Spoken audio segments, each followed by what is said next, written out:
Hey y'all, hold on. Let me move places. Hey Tasha, hold on.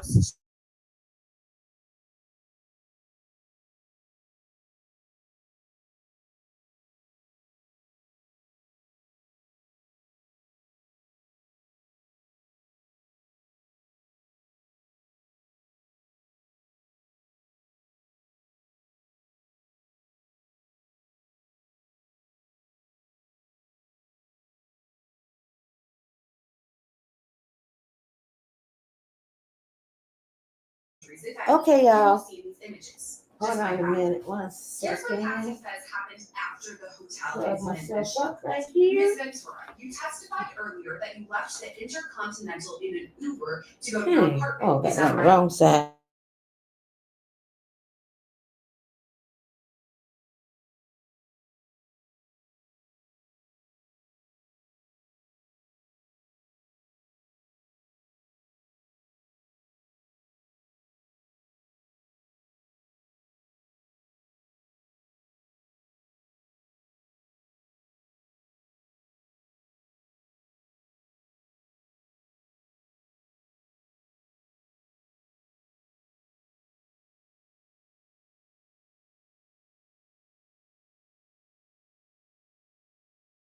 Okay, y'all. Here I am. Hold on. Why would you not say what you were talking about? Just in that moment, just didn't want to hurt him that way.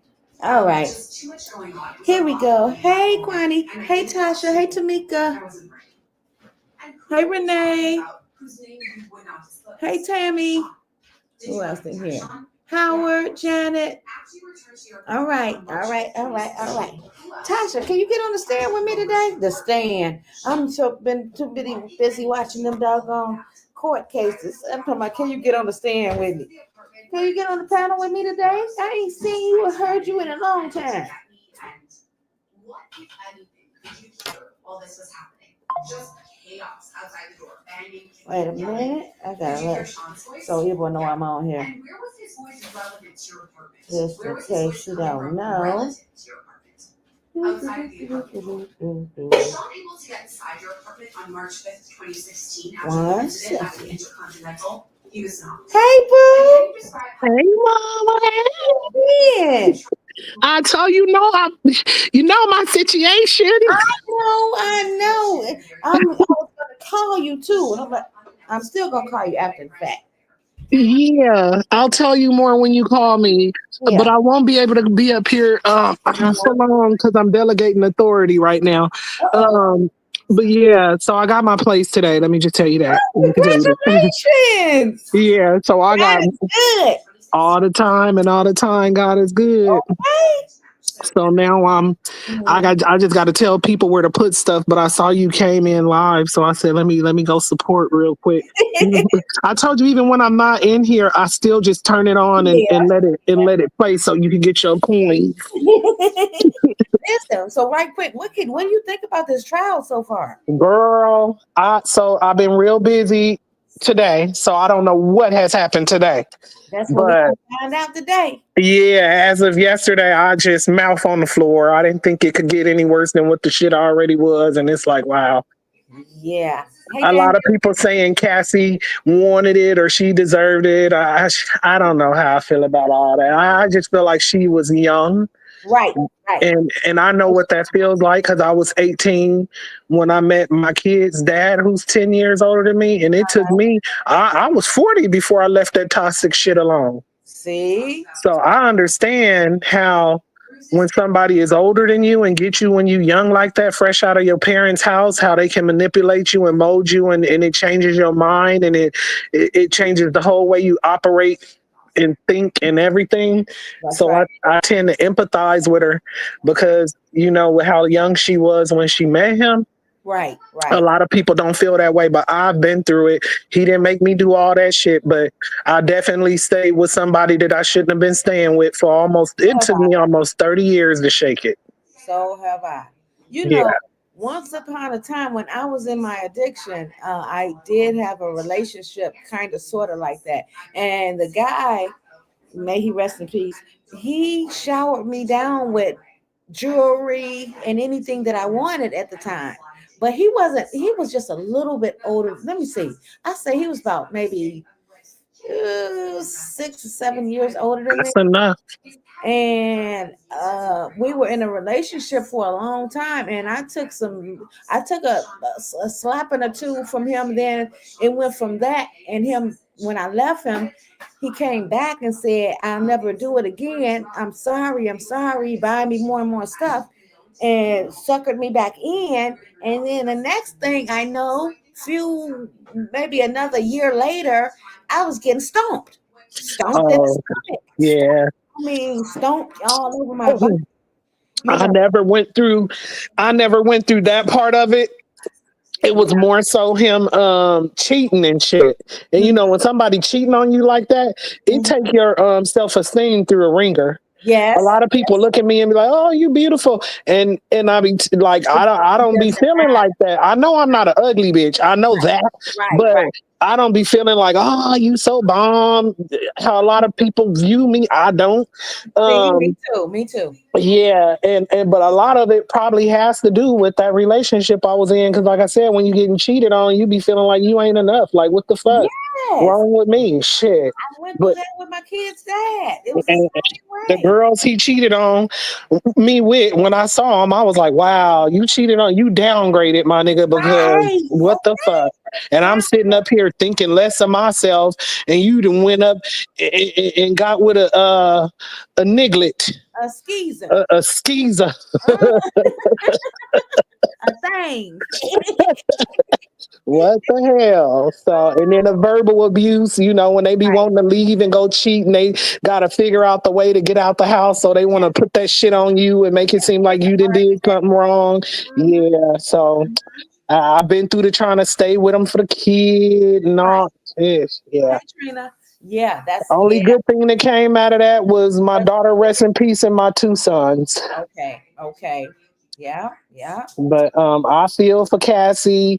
Um, I cannot say what I would have did and what I wouldn't have do because I wasn't in that situation like she was. But I don't know. Like I said, I'm both ways. Like, bitch, why you stay that long? A lot of people were saying she liked it. That's the point I'm trying to I make. can't say that she liked that, but from my understanding, she was trying to take care of her parents. Mm. Parents was not wealthy. Hey, Damien, Hey, Hey, Damien. Michelle.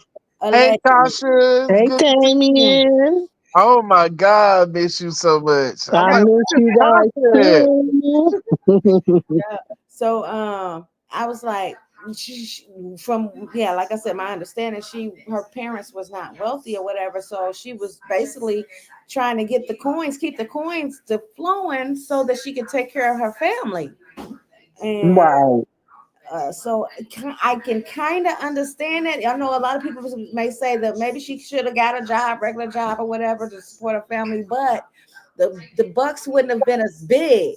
You know what I Hell no. mean? Mhm. And even though times wasn't like they are now back then, but back then we didn't know no difference. And yeah, it was the same. You know what I mean? It was like a struggle. Every now and then we had struggles, Right. And so yeah, I What don't are we know. talking about? The trial, Cassie. Cassie. Cassie. Cassie. Cassie. Oh, Mm-hmm. okay. Damien, would you stay in a relationship that was like that?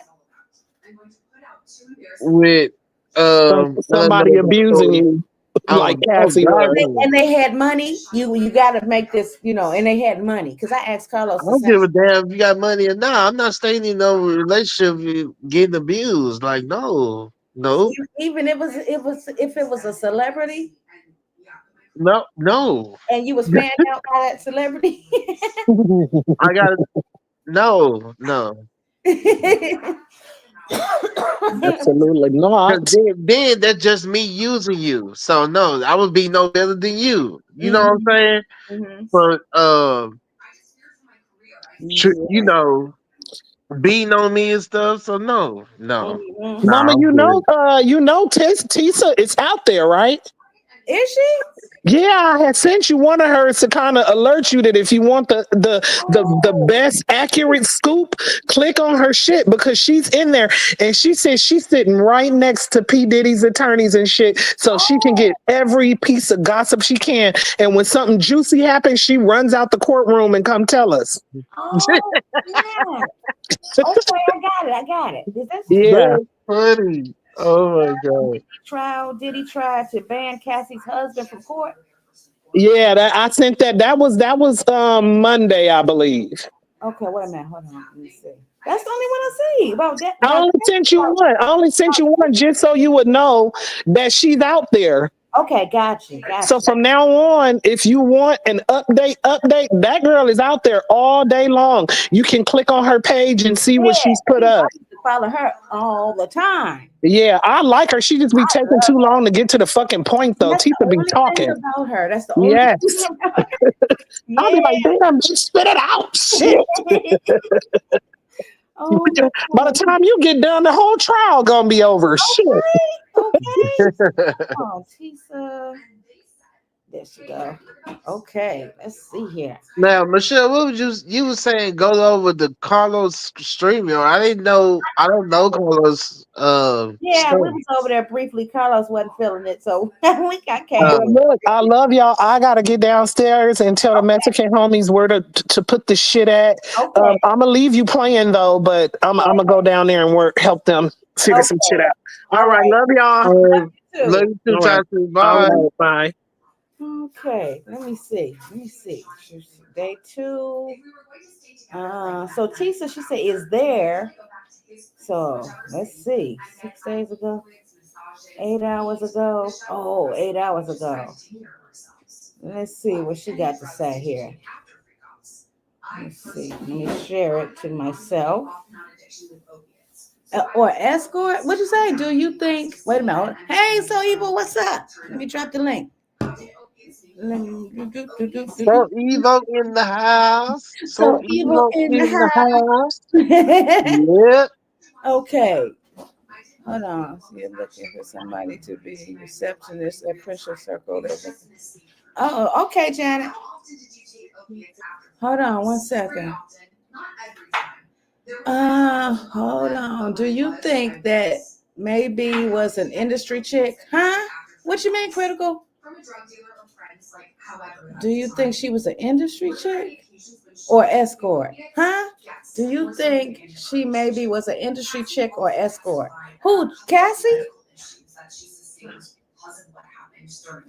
Are you referring to Cassie?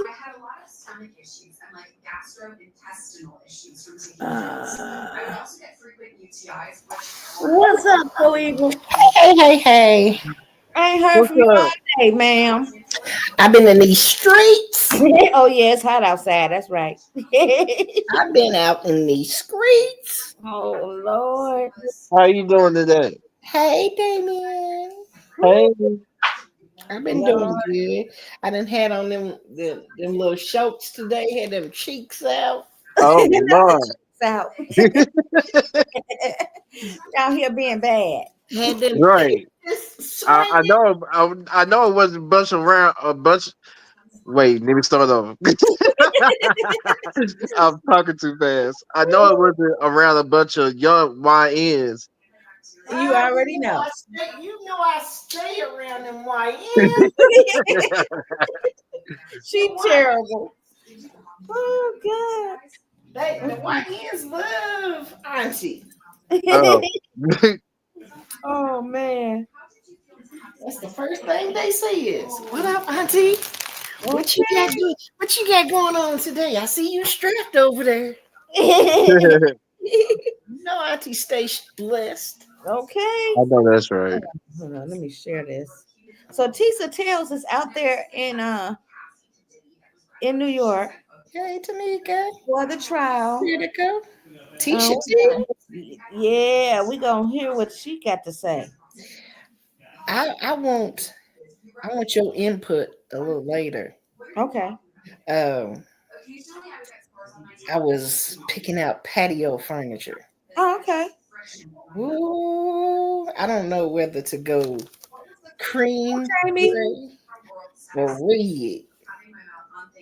Oh, Jamie said, hey, Diddy trial is a mess. Cassie last day is Friday. Oh, tomorrow? Oh my God, Cass, she been telling the T.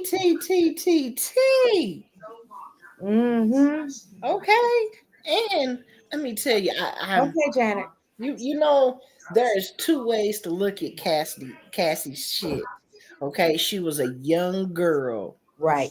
that didn't know no better. See, people keep judging her like she could have left. She could have left. That's what I'm He, saying. she was a young girl, okay, and she was trying to follow her dreams, and her dreams was to be a singer, Mm-hmm. Hey, Katina. and he Hey, Jack. used that against her. Yeah. He held that. He dangled that in the air. You want this? Come get it. Mm-hmm. Got to do this. You got. So I feel bad for her because he manipulated her little young mind. Mm-hmm. Okay, and it wasn't easy for her to leave when she got so deep into the shit. Right. Once you get deep in there, it's hard to get out. Hey, Mel, and Hey, Jackie Sunshine Mel. and Katina. But let me tell you, this man, this girl had sores in her mouth from sucking all these Man. things. Oh, Okay, evil. What? and it was sad because her mouth was raw, y'all, raw. Raw to the Mm-hmm. point where she said she had sores in her mouth that were busting open. Damn. Oh Kept no. telling him that she didn't want to do it. Her mouth was hurting, and he kept forcing her. God. And she, So then what do you think that was? Like syphilis or something? no, Herpes? I'm gonna tell you, he had a doctor Okay, on call. He had a doctor on call for her, giving her shots, them shots, antibiotic shots. He was really trying to kill this little young girl. Oh no. Okay, allegedly. Allegedly. if you look at it, the way this man did her, she said she was burning. Do you hear me? She had infections after infections in her body Yeah, I bet. that, God damn. she was burning, and he was still forcing her to sleep with these men. Yeah, that's crazy work. Oh, And when you know, if you keep doing it like that on these infections and infections, they get bigger infections into your body. Mm. She didn't know all that. She didn't know that it was that bad back there. Yeah, boy. So I'm gonna tell you right now that baby has been tormented, okay? Yeah. And they said he can't look at her Mm. while she is up there on that stand. He can't look at her, and you can't tell me them boys is not sitting there thinking their father was a monster. Facts. Hold on. She said, Jamie said, Armand Wiggins gave all the details on his that yesterday. Okay. Yeah, he and so did Perez. Sunshine Mel say, I cannot talk too much about this case due to my profession. However, can you imagine how her husband feels after what was done to her? I know, right? Exactly. He's in that courtroom. Cringing. He is boiling, and he's looking at himself like, should I get tested? Or this Damn. this this has been years now. Stuff can pop back up years later. Facts, Jamie. She said, even with 20 million, her soul is gone. Yeah. Her soul is he took her soul Yeah. when she was 20 years old. He took her Lord have soul, mercy. and it was gone. I That heard it. that baby is in that courtroom, and what she's really doing is she's releasing all her demons right now. Mm-hmm. Mm-hmm. She's telling the story, and God is releasing her demons that she had inside of her. Hmm. And she is pouring them out, crying. They say she's crying, and Yeah. everything that woman has endured. Hey, I'm just saying. Hey, I'm just saying, everything that woman has endured, God is relieving her heart right now. Yeah. Mm-hmm. Yeah. Hey, Hey, I'm Hey, just saying, saying. Hey, Jamie. Look. but I'm gonna tell you, it took her a long time. She buried them demons, and she done resurfaced them demons. Now she is facing her demon to set him straight on how he did her. If nobody punishes him, God is punishing him right now, mm-hmm. because she is giving him every bit of all of that Right. he gave her. She is giving it back to him. He's not coming out of this trial scot-free. That Uh, woman's testimony has buried him. but you know what? He may get off on a couple of those charges, Yeah, he gonna get off on a but couple of little definitely charges. not But all of how he did her, he's them. not getting away with what he did to her. No, no. No, God's not going to allow that. Now, No. before the trial took place and before we heard her testimony, we were sitting here saying, well, it sounds bad, but we don't know how bad. But now that we're hearing from her mouth what she endured, I think I really despise this man. A lot of us were saying we can't say that he did all that, but coming from her mouth about her experience with him alone, Right. I don't care what he did with the other women. She's speaking on what she endured. And that was enough for me to believe that he might have did it to Kim, that he did it to Kim. Them kids, I'm gonna tell you something. Them boys, them two boys of Kim's, is looking and listening. Yeah. Yeah. Because the first time she bring Kim's name up in this, if she does that, them boys is gonna jump over that counter on him. Mm-hmm.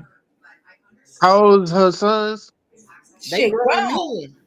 Oh, they grown. But I don't think Oh, that yeah. she'll be able to say, I don't know. Shit, I would too. You do that to my mama, hell yeah. I'm killing your ass. You Right, got to Jamie. go. She said, I wish Kim was here to say her side. Right. He got rid of Kim. Kim had the most. She had, yeah. Yeah. I'm gonna tell you, between Kim and Biggie, the two of them had the most. Ooh-wee. Hey, Hey, twin. Margaret. Yeah. That twin up here, she Hold got on, hold the juice, the juice, the juice, the I juice. Hold on. She got let the it out. juice. The juice. I got She the said juice. she was jealous of Kim. Yeah, I heard her say she was jealous of Kim and some other relationships that he had. She was jealous of, you know. Tamika, Janet, Kwani. Mhm. And it's typical. I mean, that's to be expected. You know what I mean?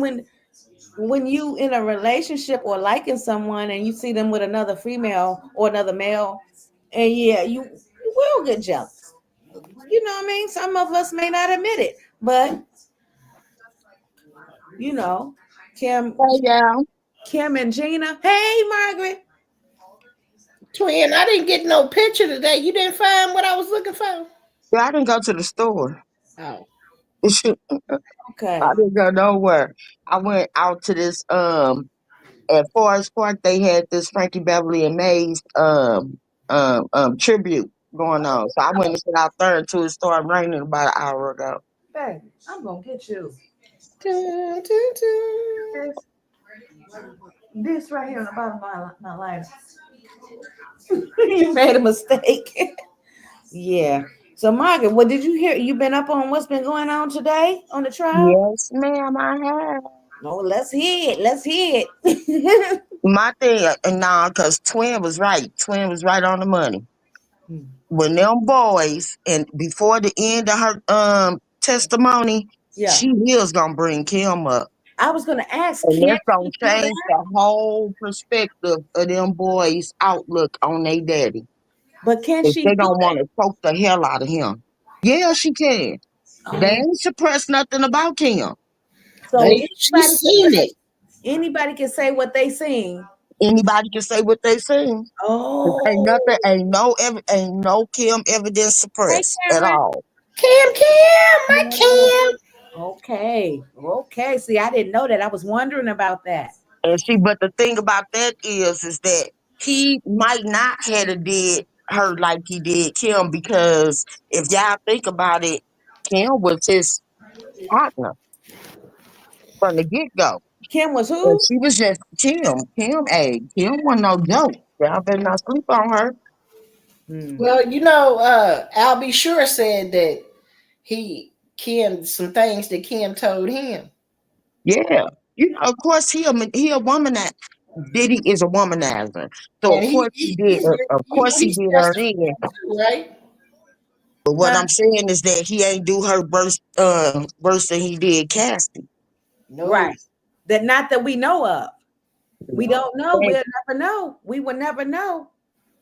that You know, motherfucker, baby. Nah, I don't know. before she started, to defending herself. You know what I'm saying? Sometimes when a woman is in a relationship and they're vulnerable like that, Yeah, he probably did Kim in. But he yeah, ain't do, I'm telling you, he did not do Kim worse than he did Cassie. Because if he did Kim worse than he did Cassie, Kim would have been dead. okay. Sunshine Mel say they can say what they seen, but not what they heard. Words from another Uh-huh. person. Okay. Thank you, Sunshine Mel. Thank you, baby. And Sunshine Mail baby, in the ball field. I needs to fuck with you, Sunshine. Sunshine Mail. You got an email? I the need way you. the way Cassie describing things, baby, Email Michelle it's so impossible for we another can have woman a to conversation. withstand all that torment, Okay. especially a young girl. Ooh. You know, I like I was saying earlier I think in Carlos Live, I don't know if I said anything in this one, but I in my addiction, I was in a relationship that was kind of like that. Now he wasn't no superstar, but he was a D boy, okay? And he had money, of course. Now this is before I got to going on my own. And he bought me all kind of stuff, and he was older than me. He was older than me, and he bought me all kind of stuff, showered me with stuff. And he started getting, first it was a slap. It was a slap, a couple slaps. And then I would leave. I left and went home. And he would bring me back in, I'm sorry, I'm sorry, I'm sorry. And so I can imagine probably this is some of the things she went through at first in the beginning. But and he would shower me with stuff, make me come back, and I stay.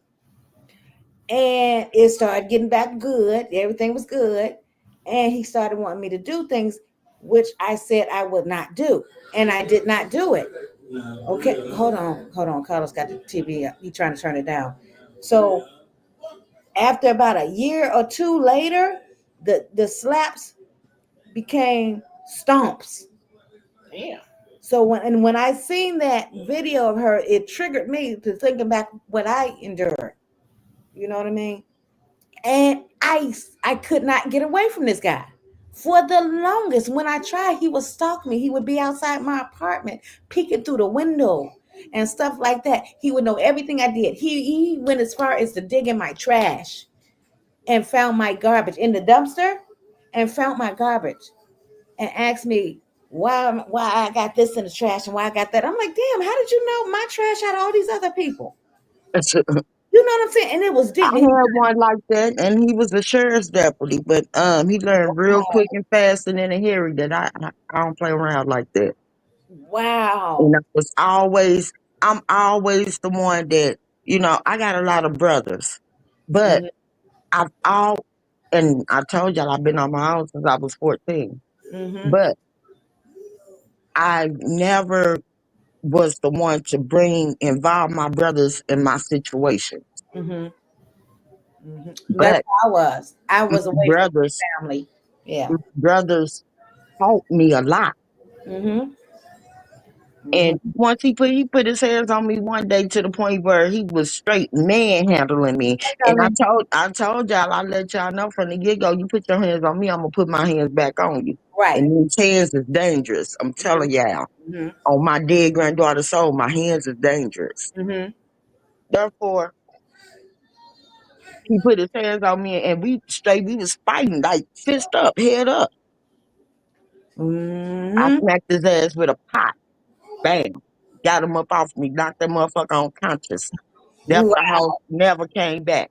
This motherfucker straight came looking for me, and he was a sheriff's deputy, so he had a little pool in the city or whatever. He used to have third district pull me over all the time and this, that, and the third.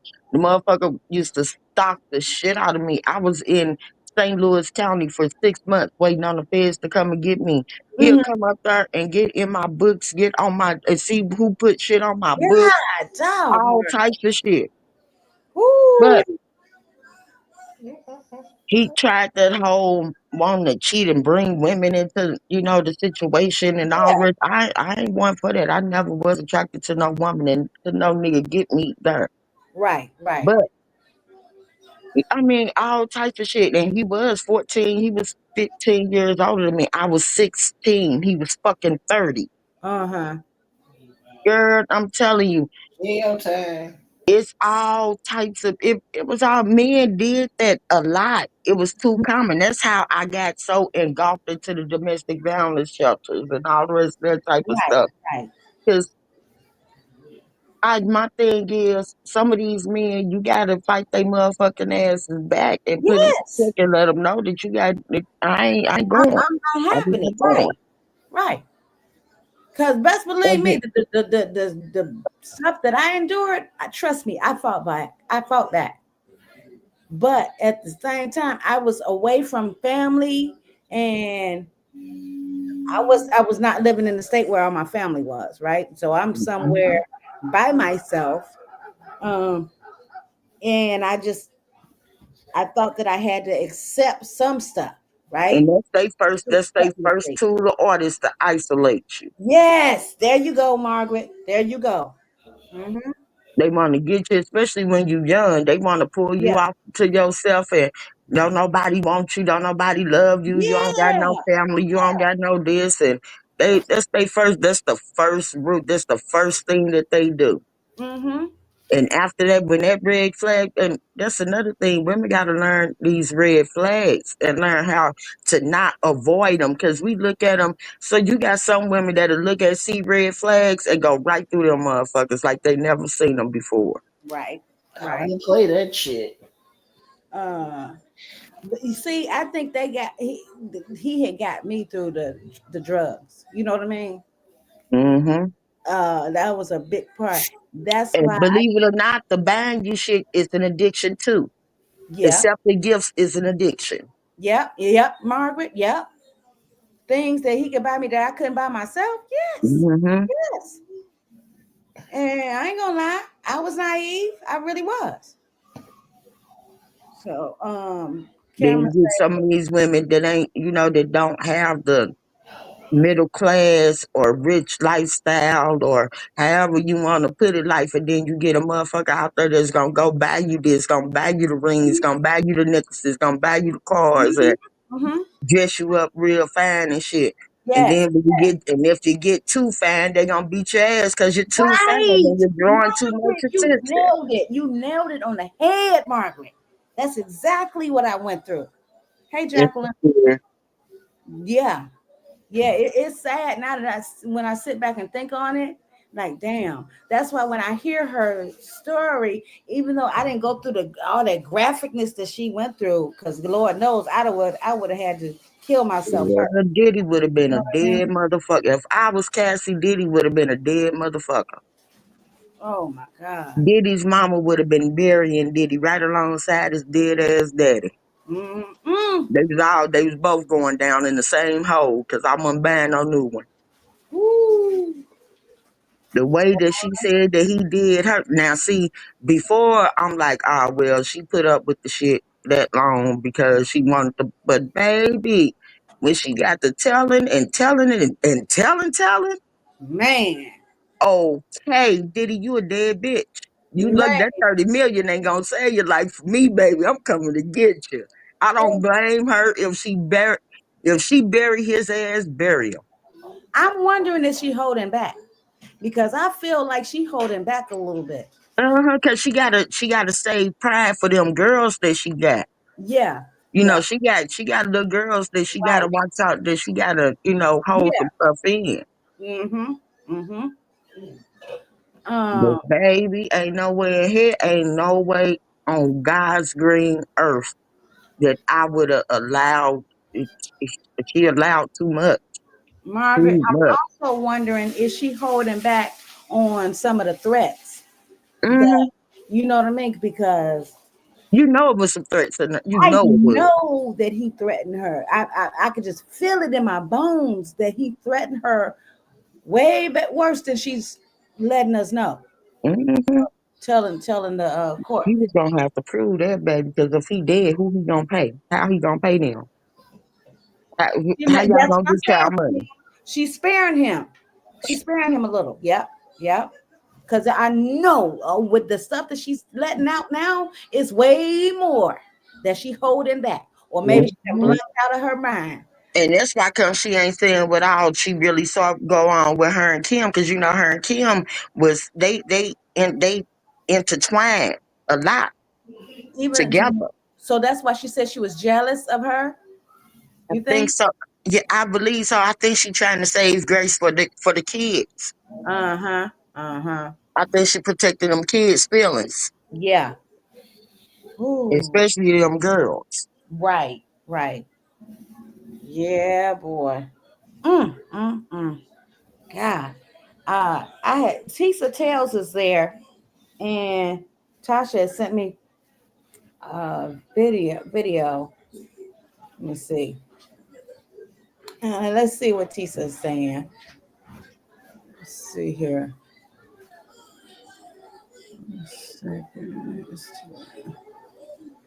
Whew. Tasha in here? She was. She Oh man, yeah, she's okay. moving and she had to What's going orchestrate on with her? she had to let the people know where to put her stuff at in the Oh, house. okay, Yeah. But she said she's still listening. okay. Okay, Yeah, here we let me go. tell you, Day two. those Okay. men, them so-called men are not really men because what man puts his hand on grown woman Hmm. that has a Yep. father been I'm gonna tell raised? you, it's insecure. It's childhood insecurities. Yeah, this On his part. Yeah, they grow into grown men. They carry them into grown malehood because you can't call them men. yeah, So they but grow with them into grown malehood, and they carry them insecurities with them. And Mhm. then ooh, don't let them be the broke ones that's coming up. And then all of a sudden you get this grandiose amount of money, and then you think you a nigga with power. Oh my God! Right. Everybody must bow down. Okay. Hold on. There we go. This Tisa Tales. Shout out to her for being there right in the midst of things. Hold on here. Okay, here we go. Are live outside the Sean Diddy Combs trial. There has been, I had to sneak and give y'all some updates. There has been a shocking update in the stand. If you guys don't know, Cassidy is still on the stand. But the thing is, it is the cross direct. What is that? The the prosecution already had her up there for 2 days and established her story. They did an amazing job. But Diddy's team has now sunk their claws into Cassie. And when I tell you there is a disturbing twist of events, we have to talk about. On Oh top of yeah, that, they the dirty. They prosecution was feel fighting tooth and Right. nail to make sure that text messages got left out. They put these messages up on the big screen and had Cassie read them out. And the things these messages said, y'all, that's I what was I'm sitting there talking like, oh, about. When she this got to cannot be good. telling, But then she's the other telling half in of me, them text messages. Huh? That's what I was talking about when I said when she got the telling, she was telling in them text messages about the shit that he really did to her. Damn. Oh my God. And he was trying to The part that's a apologize and get up out of it. He was trying to apologize in the text messages and saying he admitted to a lot of it in them text messages. I'm telling you, Oh. y'all gotta see them text messages, Yeah, baby. I seen them somewhere. I gotta remember where I They saw out of them. control. They ridiculous. Where did I see that? I was watching it on TV. I should have sent it to my dog on IG. I Who think that was them text messages is the reason why come she got that 30 mil. It wasn't that video. It wasn't the video. It was them text messages. who Cause somebody it said was a send it lot of admittance in them text messages. to? Mm. Okay, I'm gonna find those text messages while we looking at Tisa. Hold on. woman first said, but hold up, because we got to talk about this. You guys, let's get into this. So much stuff happened in court, and you know your girl. These earrings are bothering me, but they look better in real life. But you know your girl had to deliver. Okay, the first thing, right? The first thing that we need to talk about is Cassie taking the stand. Now, what was the mood in there? Okay, Diddy turned around and looked at me nice, not nice, twice. Mark Agnifilio, his hair looks better today, but it's still giving chicken little. Stuart Mouse, right? But it looks a lot better. The kids came in late. Diddy came in. I will say one thing. Diddy came in a tan sweater. Yesterday he had a butter yellow sweater. If y'all shop at Ally, you know the butter yellow I'm talking about. Today he came in a tan sweater. I do have to say, I think Diddy is a cool season. At the very least, I believe he is a bright, clear spring. He came in that tan sweater. And it really didn't do anything for him. It enhanced the discoloration. It enhanced the sallowness. That tan is not his color. He needs to move on because, again, it's giving Bram Stoker Dracula, but not in the way of you look frail, which he's trying to look and small. No, you just look sick. And that enhances the whole weirdo, pervy thing, right? So that's the first thing. Tan is not Diddy's color. He is a cool season. At the very least, maybe he is neutral, leaning too warm, but he is definitely like maybe even a clear spring, but he needs to leave that tan alone, baby. You are not a muted autumn. You are not a deep autumn. Let me watch where I'm sitting. As you can see, the rain is gone, so y'all don't have to see me fight my umbrella. Okay, so getting off, right? I took a bunch of notes. I'm giving y'all a quick update. For those that don't want something longer, I'll be live later on tonight when I leave the courthouse, immediately for a long live outside the courthouse, first impressions, and then we'll do another live later on. I will say one thing. Shout out to Misa Hilton. I don't know what's going on, but I think the people around Diddy are realizing this mofo is probably going to jail. Misa did an interview and said, well, guess what? I'm not here to support Diddy. I'm here to support my son. Hey, how are you? I'm here to support my son, Justin. And that's it. And that's the way it should be. Oh, wow. That's the way it should be. You cannot fault a mother's love.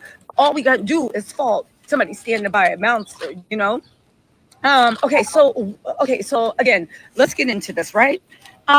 Listen, again, I'm just going through my notes really quick. Shocking testimony. Let me give a little teaser of what they had Cassie read up while her husband was in court. Again, I think this was to humiliate Cassie.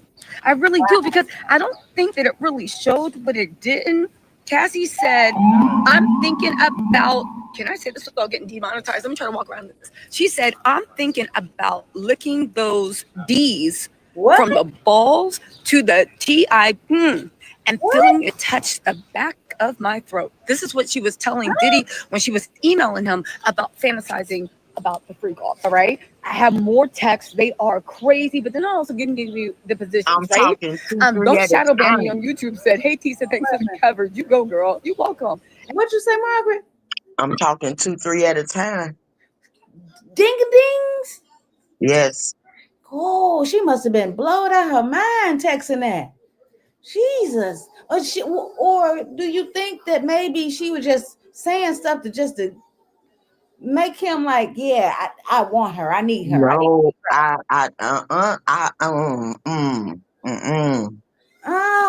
no. Well, I think that I would say that she said that to please him. yeah. Yeah, I think that. But Oh Lord. baby, look here. That's okay. Let's see. Corinne Stephens. Oh, Corinne Stephens don't got nothing on what she was going through. woo. Jesus. Okay, let's hear some more. And actually, listen, who said, who is it saying lies? Somebody said, why is Cassie laughing on the stand? Cassie, see, this is what I mean about like sometimes I believe that might be misinformation. Cassie was not laughing on the stand. When she first took the stand, she walked in, she was fitted, she was dressed in a power move. It looked like she had on some type of like Dior suit. I don't know. It was a Dior suit, a blue button up to the top, a button fitted, button up to the top. She had on, the little pants skirt thing, right? She looked really, really good. She wasn't laughing on stand. When she came in, the prosecutor made like a joke or said something silly. This is before things had gotten heavy. This is before the prosecution. And Cassie was coming in with Alex, with her brother, and it was the very thing, okay? I know some people want to think you just come in and you glaring at the defense attorney, but the judge made like a light joke. Cassie politely laughed. So for people saying that Cassie is laughing on the stand, that's a gross exaggeration. Again, she wasn't laughing on the stand. The prosecutor said, the defense attorney said, you're very beautiful, very charming. And this is before they started getting the questions. She was like, well, thank you. And then the whole courtroom laughed, and Cassie just politely, again. But Cassie was not laughing on the stand. Anyway, y'all, listen, I also want to give a shout out to everybody. You guys, listen. Thank you. Oh, my God. Hi, Tisa, for all your hard work. Thank you. Lunch is on me. Yo, I think next week I'm going to start networking. You might see your girl giving commentary. I see Nancy Grace's producers out here. You know I'm a big fan of Nancy Grace. I'm about to inbox her and see like, hello, Miss Grace. My name is Tisa. I'm CNN. I've been networking. Y'all don't care. Let me get to this, right? I'm like talking to y'all about little FaceTime. Like, I've been networking. I've been doing my own thing. Also, Scorpio Brown Sugar, thank you so much for the super chat. You guys, listen, y'all know I came down there here. Y'all know that I did it on my own dime. You guys, let me just say, thank you for the super chats. I love the super chats. And as long as I get a super chat, I don't care what's going on. I'm reading it on screen. Sorry, y'all. That is the price of admission. I got to show love to the people that show me love. Right. But now let me show love to the people that are actually in here. But thank you so much for helping me fund this, okay? Y'all always call me broke. And thank you for treating me like that and actually funding me. I appreciate all the support. So listen, here's what happened, right? She also said, I can't wait to have my legs cocked back behind my head to feel that D tease my P. Damn. Raw. Yeah. And they made her read it out. And the funny thing is, when she was reading it out, I feel like Diddy had a smirk on his face. And when she was doing this out with nobody giggling, I feel like Diddy had a smirk on his face. Again, maybe it's just me. It does seem like this is new trauma. It does seem like it's traumatizing. And I find that very... all this in his head. He visualizing it. Yeah. Nasty bastard. Whoo. Very, very odd. Okay, so listen, let me get to my notes really quick. Hold on, y'all. Let's get to the notes. I'm here. Okay. So the defense starting off. Again, this was a shocking thing. I gotta stop. Why do I use Navan? No one asked you. It makes managing business travel spend. I gotta start from the beginning, okay? Because this is kind of shocking, very disturbing. You tell me, let me tell y'all what happened, and y'all tell me in the comments. I'll hang out right and read the comments, what y'all really think, right? Listen, Mark Agnifilio stood up and he was begging the judge to let them ambush the defense, Cassie and other people on cross-examine. That's basically what he was doing, right? Maureen Comey jumps up. She is ready to go. Yana, no, she is ready to go. Okay. Let's see. She's ready to go. Mark Agnifilio is like, yo, these verbiage, this stuff, this vulgar stuff, it's language. That's what people use to express themselves. And, he's trying to normalize it, right? He said, Your Honor, there's going to be text. The judge was like, did you know that these text messages were sexual? Mark says, yes, but it's part of the proof.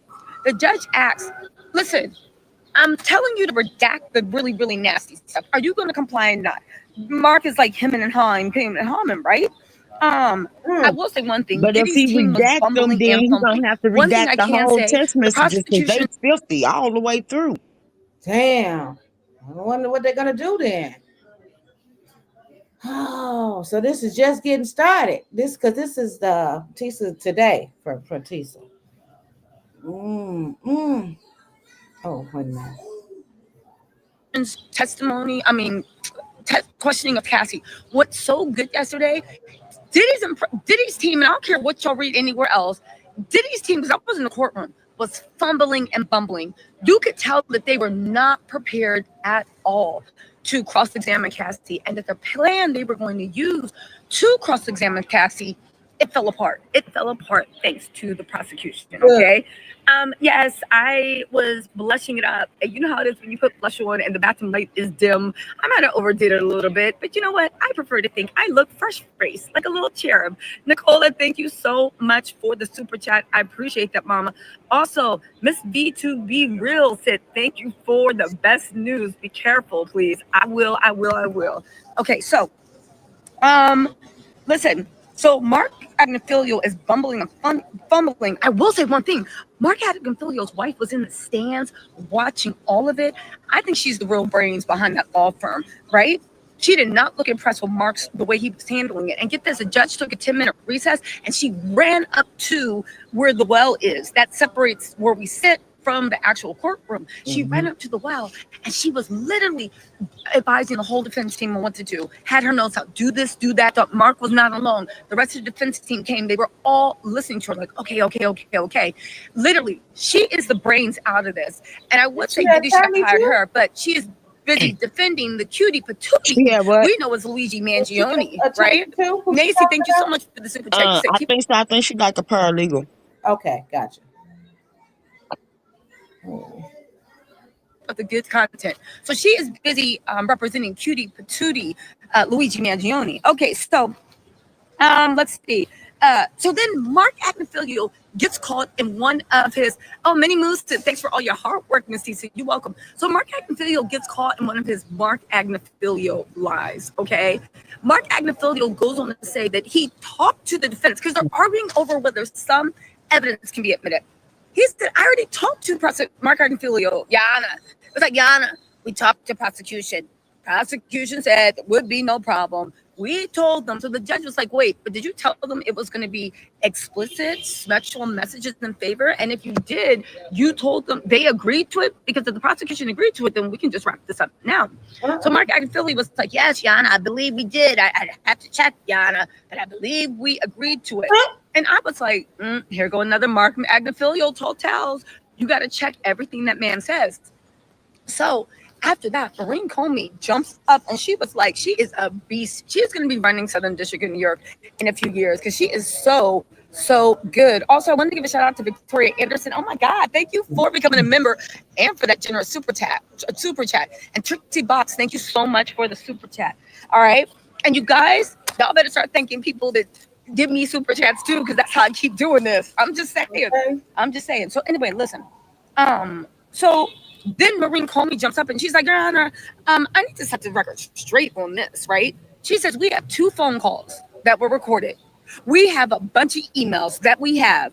And we have notes on any conversations we had on top of all those recordings. And there is nothing in any correspondence at all to show that he told us about the sexual innuendo, or to say that we even agreed to it. So Mark Agnifilio got caught in another Mark Agnifilio tall tale. It was very embarrassing to Diddy's team, and it looks super sloppy. Liz King said, I had surgery yesterday. Woo-hoo! You guys, let's send some healing energy out to Liz. And you said, and I'm so glad that when I do wake up, I have you to listen to. Keep on going. Says, thank you so much, Liz King, and I'm sending you healing, positive, regenerative energy.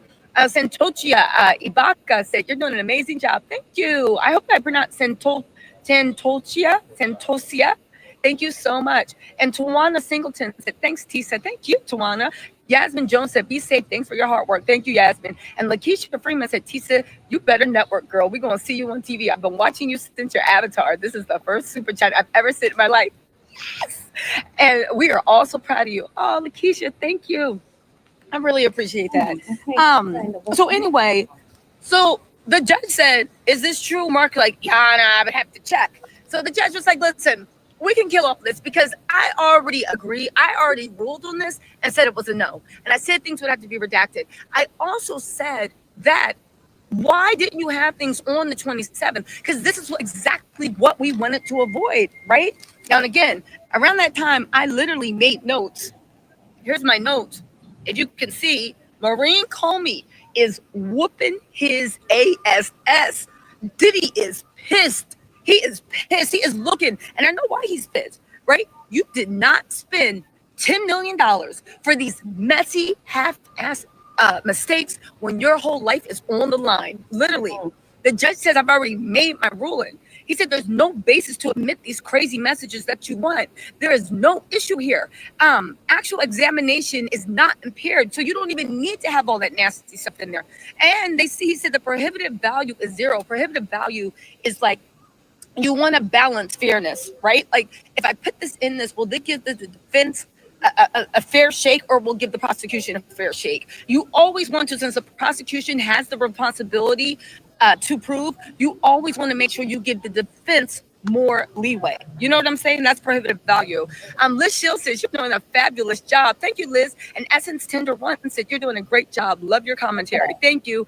I think I found it. Hold on. I think I found it. Let's see. Trial got intense in a hurry as Diddy's ex-girlfriend Cassandra Ventura faced a blistering cross-examination with defense lawyers using old love texts and steamy messages to challenge her claims of horrifying abuse. From freak-offs to jealousy to burner phones, it all came out in court today. And I'm going to be speaking with our very own Elizabeth Milner to get the inside scoop, including a major witness who's set to take the stand next. Welcome to Sidebar, presented by Law and Crime. I'm Jesse Weber.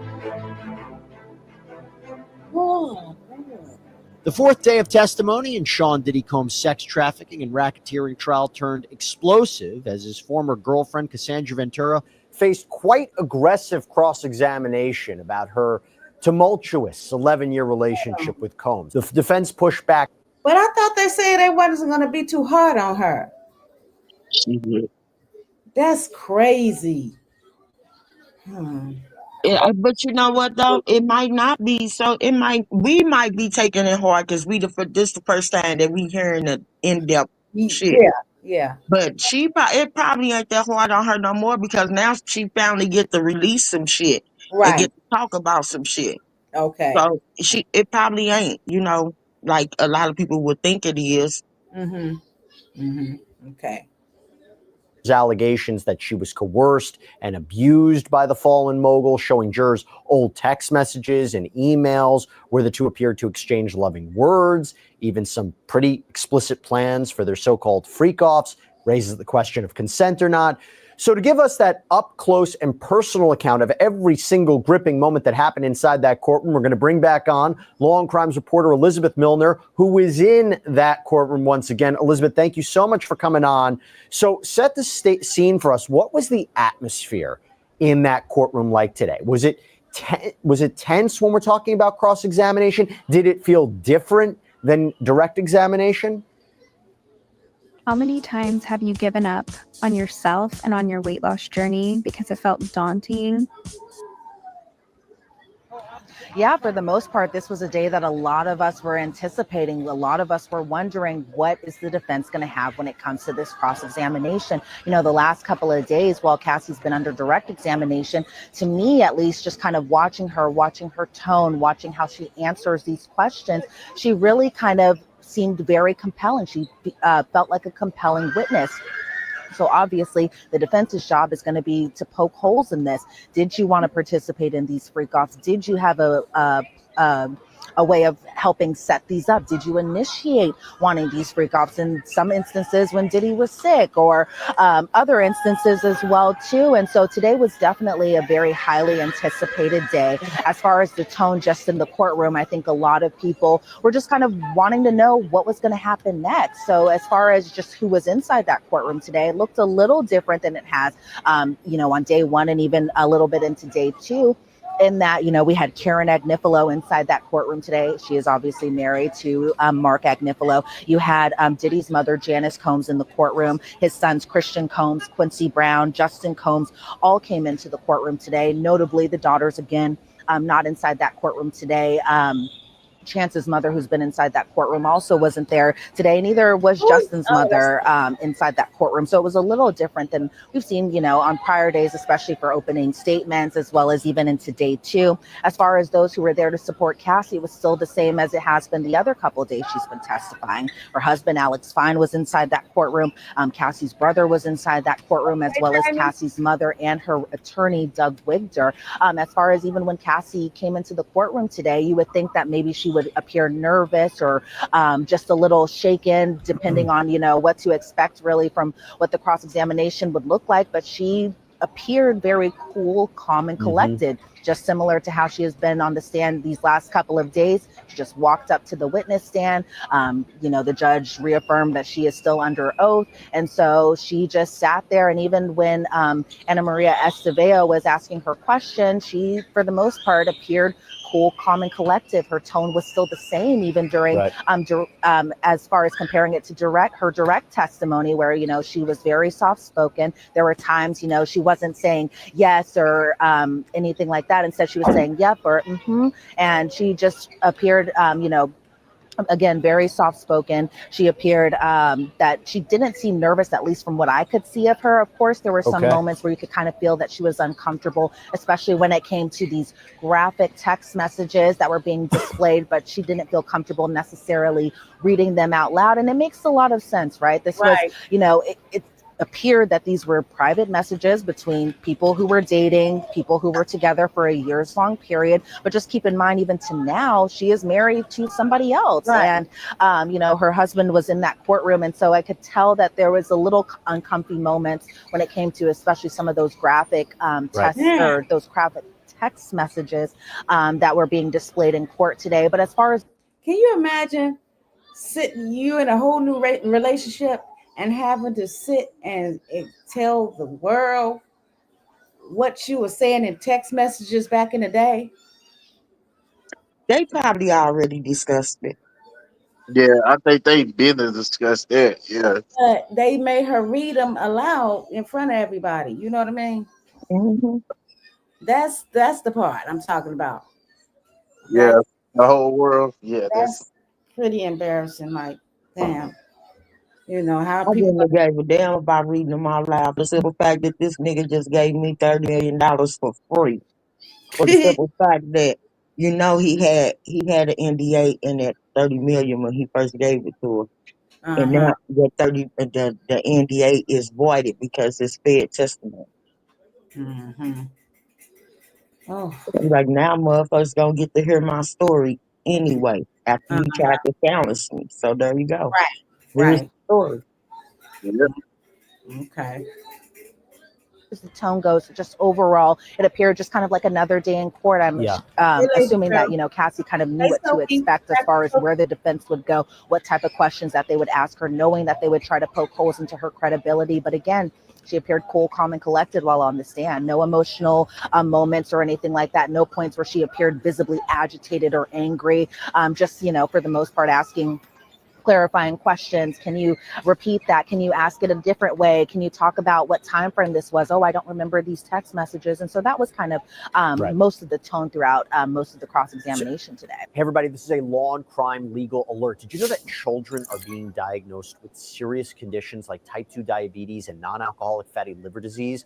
And the research is potentially linking ultra-processed foods to this? Yeah. Well, Morgan & Morgan is stepping in to fight to hold these food companies accountable. With decades of experience fighting large corporations, they are... Before we get into the substance of what the cross-examination was about, there are two other groups of people I was curious about how they were reacting throughout the day. How were the jurors reacting during the cross-examination from what you could see? And how was Diddy reacting during the cross-examination by his defense counsel? Your workflow is important to us. I'm trying to Please wait figure out where did I see With Monday.com's intuitive work management. As far as I could see from the jurors today, they seemed at some points a little bored. It seemed at some points they're kind of wondering what's happening next. I think even when the text messages were shown, a lot of them were very much analyzing them. A lot of them had direct focus onto the computer screen in front of them, just so that way they could read all the messages, even the more graphic, sexually explicit messages. I saw there were sometimes some jurors were doing, the tennis match look, where they were either looking at Cassie, who was on the witness stand, then looking at Ana Maria Estevao while she was asking the questions, kind of doing a back and forth. Meanwhile, some other jurors were just laser focused on Cassie and just what she had to say and how she responded to the cross-examination today. As far as Diddy goes, Diddy, just like every other day, is very much participating in his defense, very much so passing off notes to his defense attorneys to kind of hand over to Estevao, who was standing up doing the questioning. He very much so was intently looking at either Cassie or the exhibits in front of him, especially when it came to those sexually explicit text messages, or even just the text messages and the emails back and forth with one another. And so just like every other day, Diddy is very much so participating in his defense, because as the defense has pointed out a number of times, that Cassie is a very critical witness to the case. Mark Agnifilo said she is probably the most key witness in this case, somebody that, they wanted to make sure that they were doing a thorough cross-examination of her, because Diddy's life somewhat depends on this, because, they were making the point that he's facing a life sentence if he's convicted. And so they wanted to make sure that they were asking every single question that they needed to ask. Do I think that was necessarily accomplished? I'm sure we'll get to that in just a second. But for the most part, as far as Diddy goes today, he was definitely participating like usual. Okay, here's another thing. I see that pop. You see that pop written down there in the text message or whatever. Now we all know that she said that her grandfather, he asked her what did she call her grandfather? She said pop. And so he told her he want her to start calling him pop. What do you get with that? What do you think about that? Ew. Ain't that crazy? Ew. Why would you want to be called her grandfather's nickname? What she called her grandfather? Pop. Man. Yeah. That's the range. Yeah. That's like what her grandfather's nickname. This dude was, he. Yeah, and look, she is the number one witness. What do I mean by that? She's the star witness. She starts at the start of this trial. I believe this case rises and falls with her testimony. She is making up a number of the counts that he's facing right now: racketeering, sex trafficking. Her testimony would help support those, and also help support transportation to engage in prostitution. The prosecution needs her to testify, which is why I believe one of the reasons they want her to testify so early is because she's 8.5 months, 9 months pregnant. They got to make sure she gets to the stand before something happens. Now, you mentioned the text messages. This day was filled with text messages. Elizabeth, I'm going to ask you what we learned about these text messages.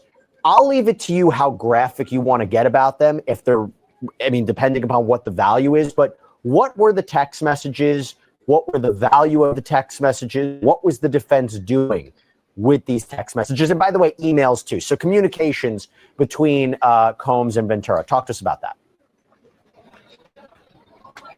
Yeah, it was a lot of messages today, a lot of things that were read inside that courtroom. First, starting off with messages first with Ana Maria Estevao asking Cassie, so you loved Diddy? She said yes. And he loved you? She said yes. You called him Sean. You knew the real Sean. And Cassie said, can you repeat? And then along the lines answered the question that, she knew the Sean that other people didn't see. When they started getting into the email correspondence and text correspondence, they went all the way back to 2008.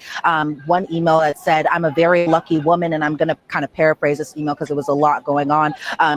Cassie said, I'm a very lucky woman. I miss you. And I fly wherever you needed me to. I love you. And then she signed it off Cass. They showed a 2009 email that Diddy had written Cassie, and this was baby girl and the pop email correspondent and nicknames that they had for one another. Diddy said, I love you so much. It makes me cry. And then Cassie responded, you hungry, pop. You know, and so I think what the defense was trying to do, at least with these initial messages, is just kind of show that there was love and there was affection there. But just think about these time frames and these dates. This was around the time that the two had first started dating. And I felt like it kind of played into what she had said under her direct testimony, that she did care about Diddy, that she did love him. She's been very honest about that the two were, that she felt like the two were in love, especially at the beginning of her relationship. Yeah, at the beginning. There was one message from 2010. Cassie wrote, going to sleep, so tomorrow will be faster, and kind of saying tomorrow will be faster so I can see you soon. Diddy responded, I love you so much. I never knew it could be like this. Cassie responded, I'm so happy. We're so in love. There was another message, this one from the year prior. Cassie saying, I love you so much. It made me feel like I can't wait until we just don't care anymore. And Cassie was pretty much saying that this was because she wanted to be open about the relationship, because the defense was trying to point out that Cassie and Diddy, for about a 2-year period, they weren't as open with their relationship, and that Cassie essentially just wanted to be public. Again, something that kind of corroborated her under direct testimony, where she said that she just, was in love with him and just wanted to be with him at all points, all the time. A lot of just I love you back and forth, again, just kind of trying to establish that these two were in love, that it wasn't forced or fraud or coerced or anything like that. Then we get to a message around August 5th of 2009. Diddy asked, when do you want to freak off? Cassie said, I'm ready to freak off, LOL. Diddy responded, you tell me the date, you choose. And then I'm paraphrasing right here. She had responded, I feel like a Friday would be best. Diddy responded, also paraphrasing here, Friday it is. Maybe we can get Jules here. Jules was an escort that they had used very often in their freak offs, according to her testimony. He was brought up a number of times, and notably, he was the escort that was. This is the pink salt recipe that took me from 179 to 126 in just weeks. You know what the best? Kwani said, did Cassie have her father in her life? Uh-huh. Oh, okay. Inside that hotel room during the 2016 Intercontinental Hotel incident. There were other messages that went into, Diddy had a subject line that said, what are you thinking about? And then Cassie responded in a very kind of sexually explicit way that I'm not going to repeat on air. You could definitely feel like I was kind of peeking into what their history was like, especially in those intimate moments, and how the two would correspond about wanting to be with each other in an intimate way. And so a lot of those messages were displayed in front of the jury. The jury saw them. Us in the gallery, we saw these messages as well too. There was a 2009 email that Diddy had wrote to Cassie saying, I want you to feel safe to let go. And Cassie wrote, I like that. I want to give you the same. In order to be more open with the things that we do in bed, I need to feel safe like home, like this is my husband. And this is the only man that will ever have this aggressive / sexual side of me. I'm nervous. I'm just the girlfriend that you get your fantasies off with, and that I just don't get that other part. And then she wrote ... anymore, at least. And she kind of at least to me and my perspective, appeared a little apprehensive about doing these freak offs. She was asked by the defense, do you have a fear that you guys wouldn't go public, you guys being Cassie and Diddy? And she said, I guess she thought about this. Again, this was around that 2009 timeframe when the two were still kind of under wraps there. But she said that the freak offs were kind of an integral part of her relationship, and that essentially she just wanted more. There was a part where they had talked about her 21st birthday. Her 21st birthday is pretty important because that was the first time the two had kissed. That's the first time that she had kissed Diddy, because remember, she had met him 2 years prior to that time. She said that this was again at her birthday. Big names, like a name that we had seen in the People and Places list from jury selection. Dallas Austin was at her that birthday party. Britney Spears was at that birthday party, and they were all brought by Diddy. She was asked about her financial situation around that time, and she said essentially she was doing well. She was, modeling. She was doing other things. And then they kind of touched base a little bit about her prior relationship even before Diddy, and that was with a producer named Ryan Leslie. And around this time frame, because Cassie was still in a relationship with Ryan, at this time, the defense was trying to paint it as, you know, when you had met Ryan, he was 10 years older than you at this point of time. And I had kind of looked it up. Diddy and Ryan Leslie aren't necessarily close in age. I think. You said who is Ryan?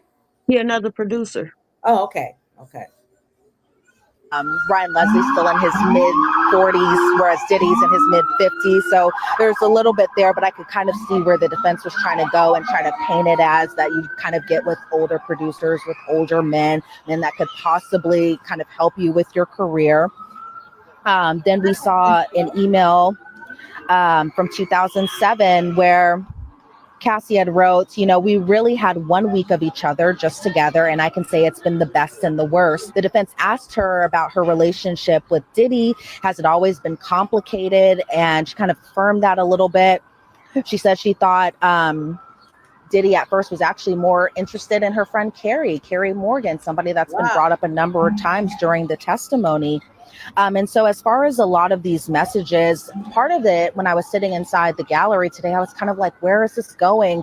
You know, they were just reading text after text after text. It was bunches of pages to the point I think the judge was kind of like, why are we, we need to find like a better system of getting Cassie to read these messages so that way there's not a holdup, because it was just so much messages to the point where sometimes you were trying to connect the dots and wondering what's happening. And so the presentation was a little messy on my end, at least from what I could see, that I was just kind of like, where is this going? And there were just so many points that I felt like they could talk about instead of these messages, but it seemed like they wanted to get in front of these messages, provide context that Cassie was actually in love, that at times that she had set up these freak offs even on her own, at times when even Diddy was sick. And so these messages were just all over the place. And at points I was just kind of like, where is this going? Because it really was so much. So I don't know how the jury felt listening to all of these today too.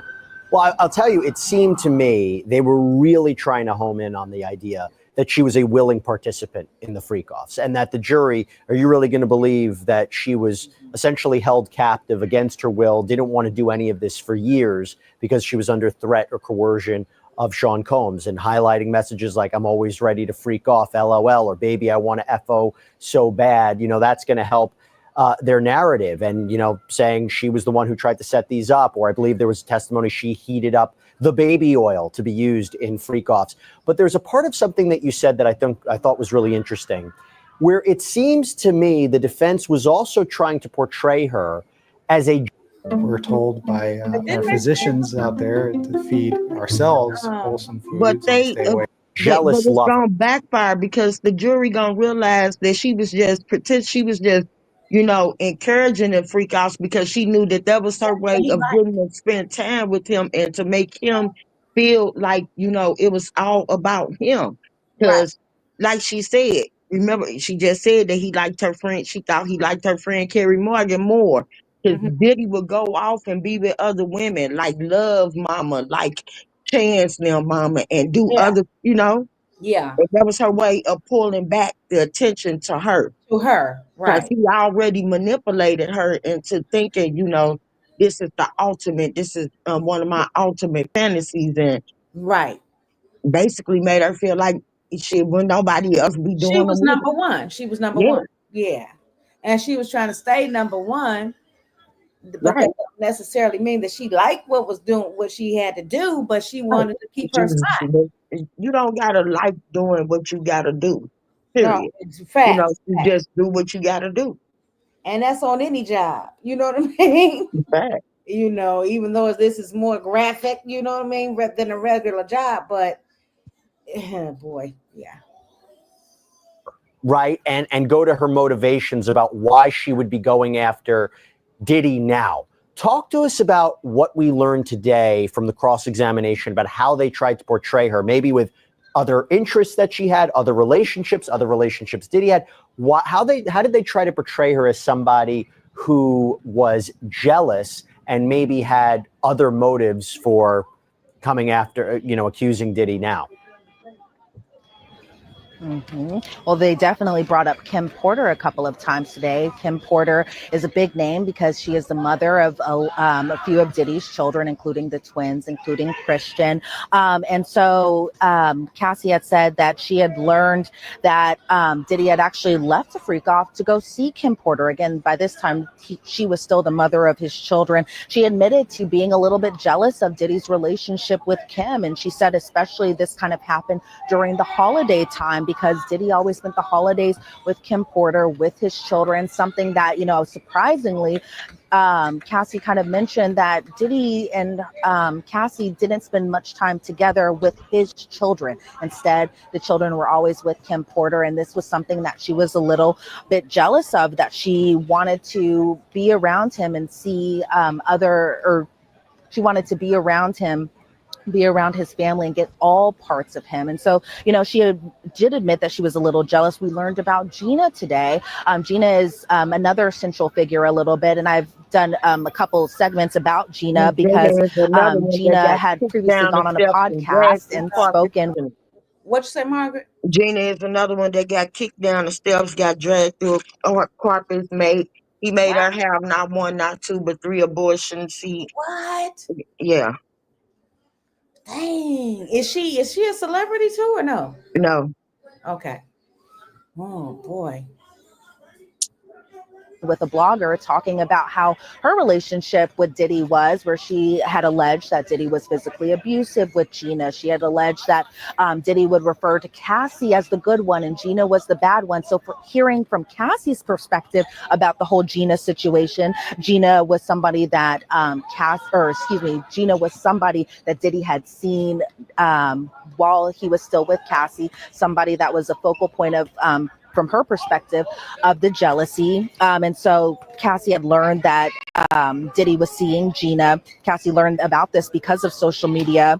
And she said that Diddy initially denied seeing Gina, but learned that he was still seeing her during a point where she had told him to stop seeing her. And she called Gina actually a main problem in their relationship. And so this was around the 2013 timeframe where Cassie said to Diddy, "You make me feel like a side piece. I'm happy with you no matter what," because Cassie thought she was the main girlfriend. She thought she was the only girlfriend. She didn't realize that he was seeing other people.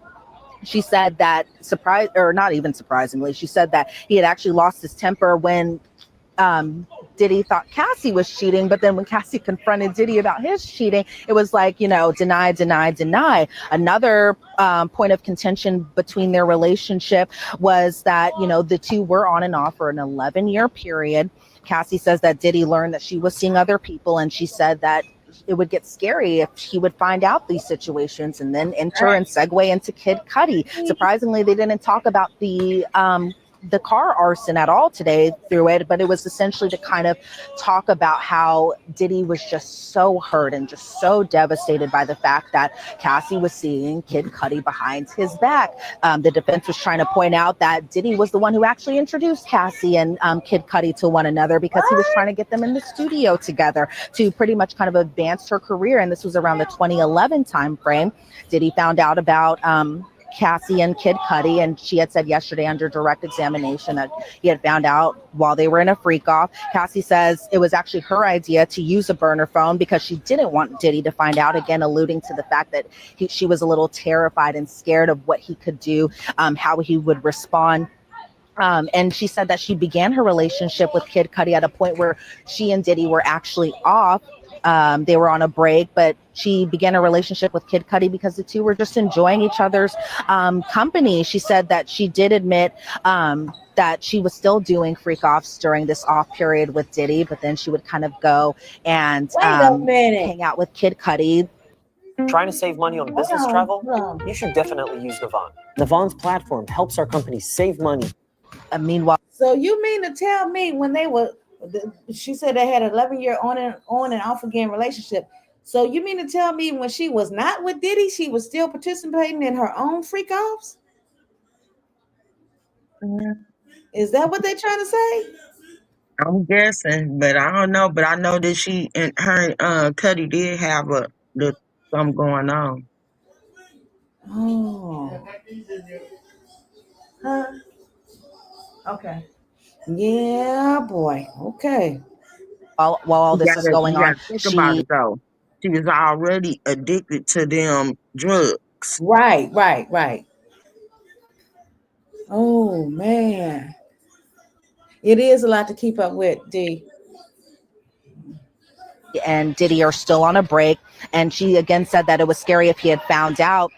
She was asked if Diddy knew that Cassie and Diddy were on a break, and she said that I don't know. And then that's when the cross got a little awkward because they were trying to kind of figure out a way to kind of ask these questions. And I had mentioned this during the lunch hour today, that it was just a little weird to kind of see this cross-examination around this point, because Estevao was essentially just kind of adding or concurring with Tenny Garagos, who was sitting at the defense table. I think a lot of us were kind of questioning why Estevao was the one doing the line of questioning. You know, we understand obviously that the defense was going to use a female to ask Cassie these questions under cross, but I was just kind of like, why is she conferring so much? It seemed like she didn't know what to ask next. And so that was an interesting point that I had seen while in the courtroom today. As far as just the Kid Cudi relationship goes, you know, I had mentioned this just yesterday, that when Diddy had found out, he got a bottle or a wine bottle opener, put it in between her finger, it's in between his fingers, and lunged at her. But Cassie said that he had made no contact when he had lunged at her with the bottle opener. She said her relationship with Kid Cudi the entire time was just about a month, and she got back together with Diddy. She was asked, so where's he at now? Cudi doing his thing. Oh, okay. Ain't no wrong with Cudi. Cudi, I think after that, after Diddy blew up his car, allegedly, he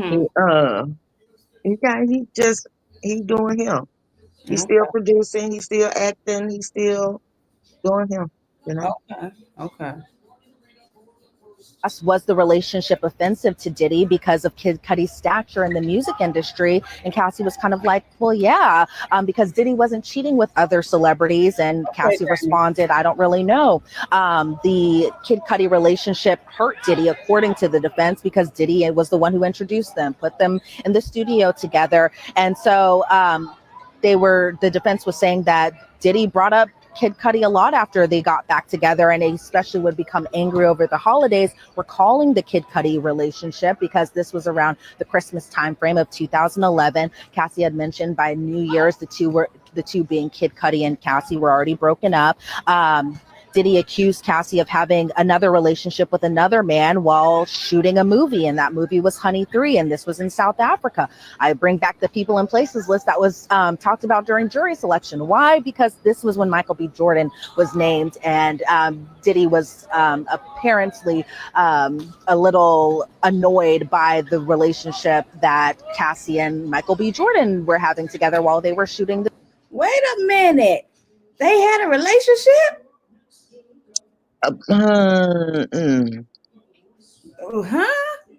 Wait a minute. These say that's good. Do y'all remember Mr. Bentley, the dude that used to hold P. Diddy umbrella? Farnsworth. What happened to him? Girl, he went off and he is married with kids, and he don't want nothing to do with Diddy. What'd you say? Do you want to hit the panel? What is that? Michael? Huh? What that mean? I'll drop the link. Wait a minute. Hold on. She says, I was told he got paid off. Oh, that might be true. Wait a minute. Which whatever it is, he's staying far, far away, baby. He don't want nothing to do with it. Woo, man. Hold on. This movie, and Cassie had even said around this time that she and Diddy weren't even together when she went off to shot the movie. She broke things off. Why? Because she had seen a picture that he was still with Gina. She was sent a video about that while Diddy and Gina were seen at Revolt Fest together, because somebody thought that was actually Cassie. And so Cassie had sent kind of a nasty. Hello. Taking the time to think about your future career and the steps you'll need to take to get there is a smart move. Message to Hey D. Hey y'all. Now what was you saying?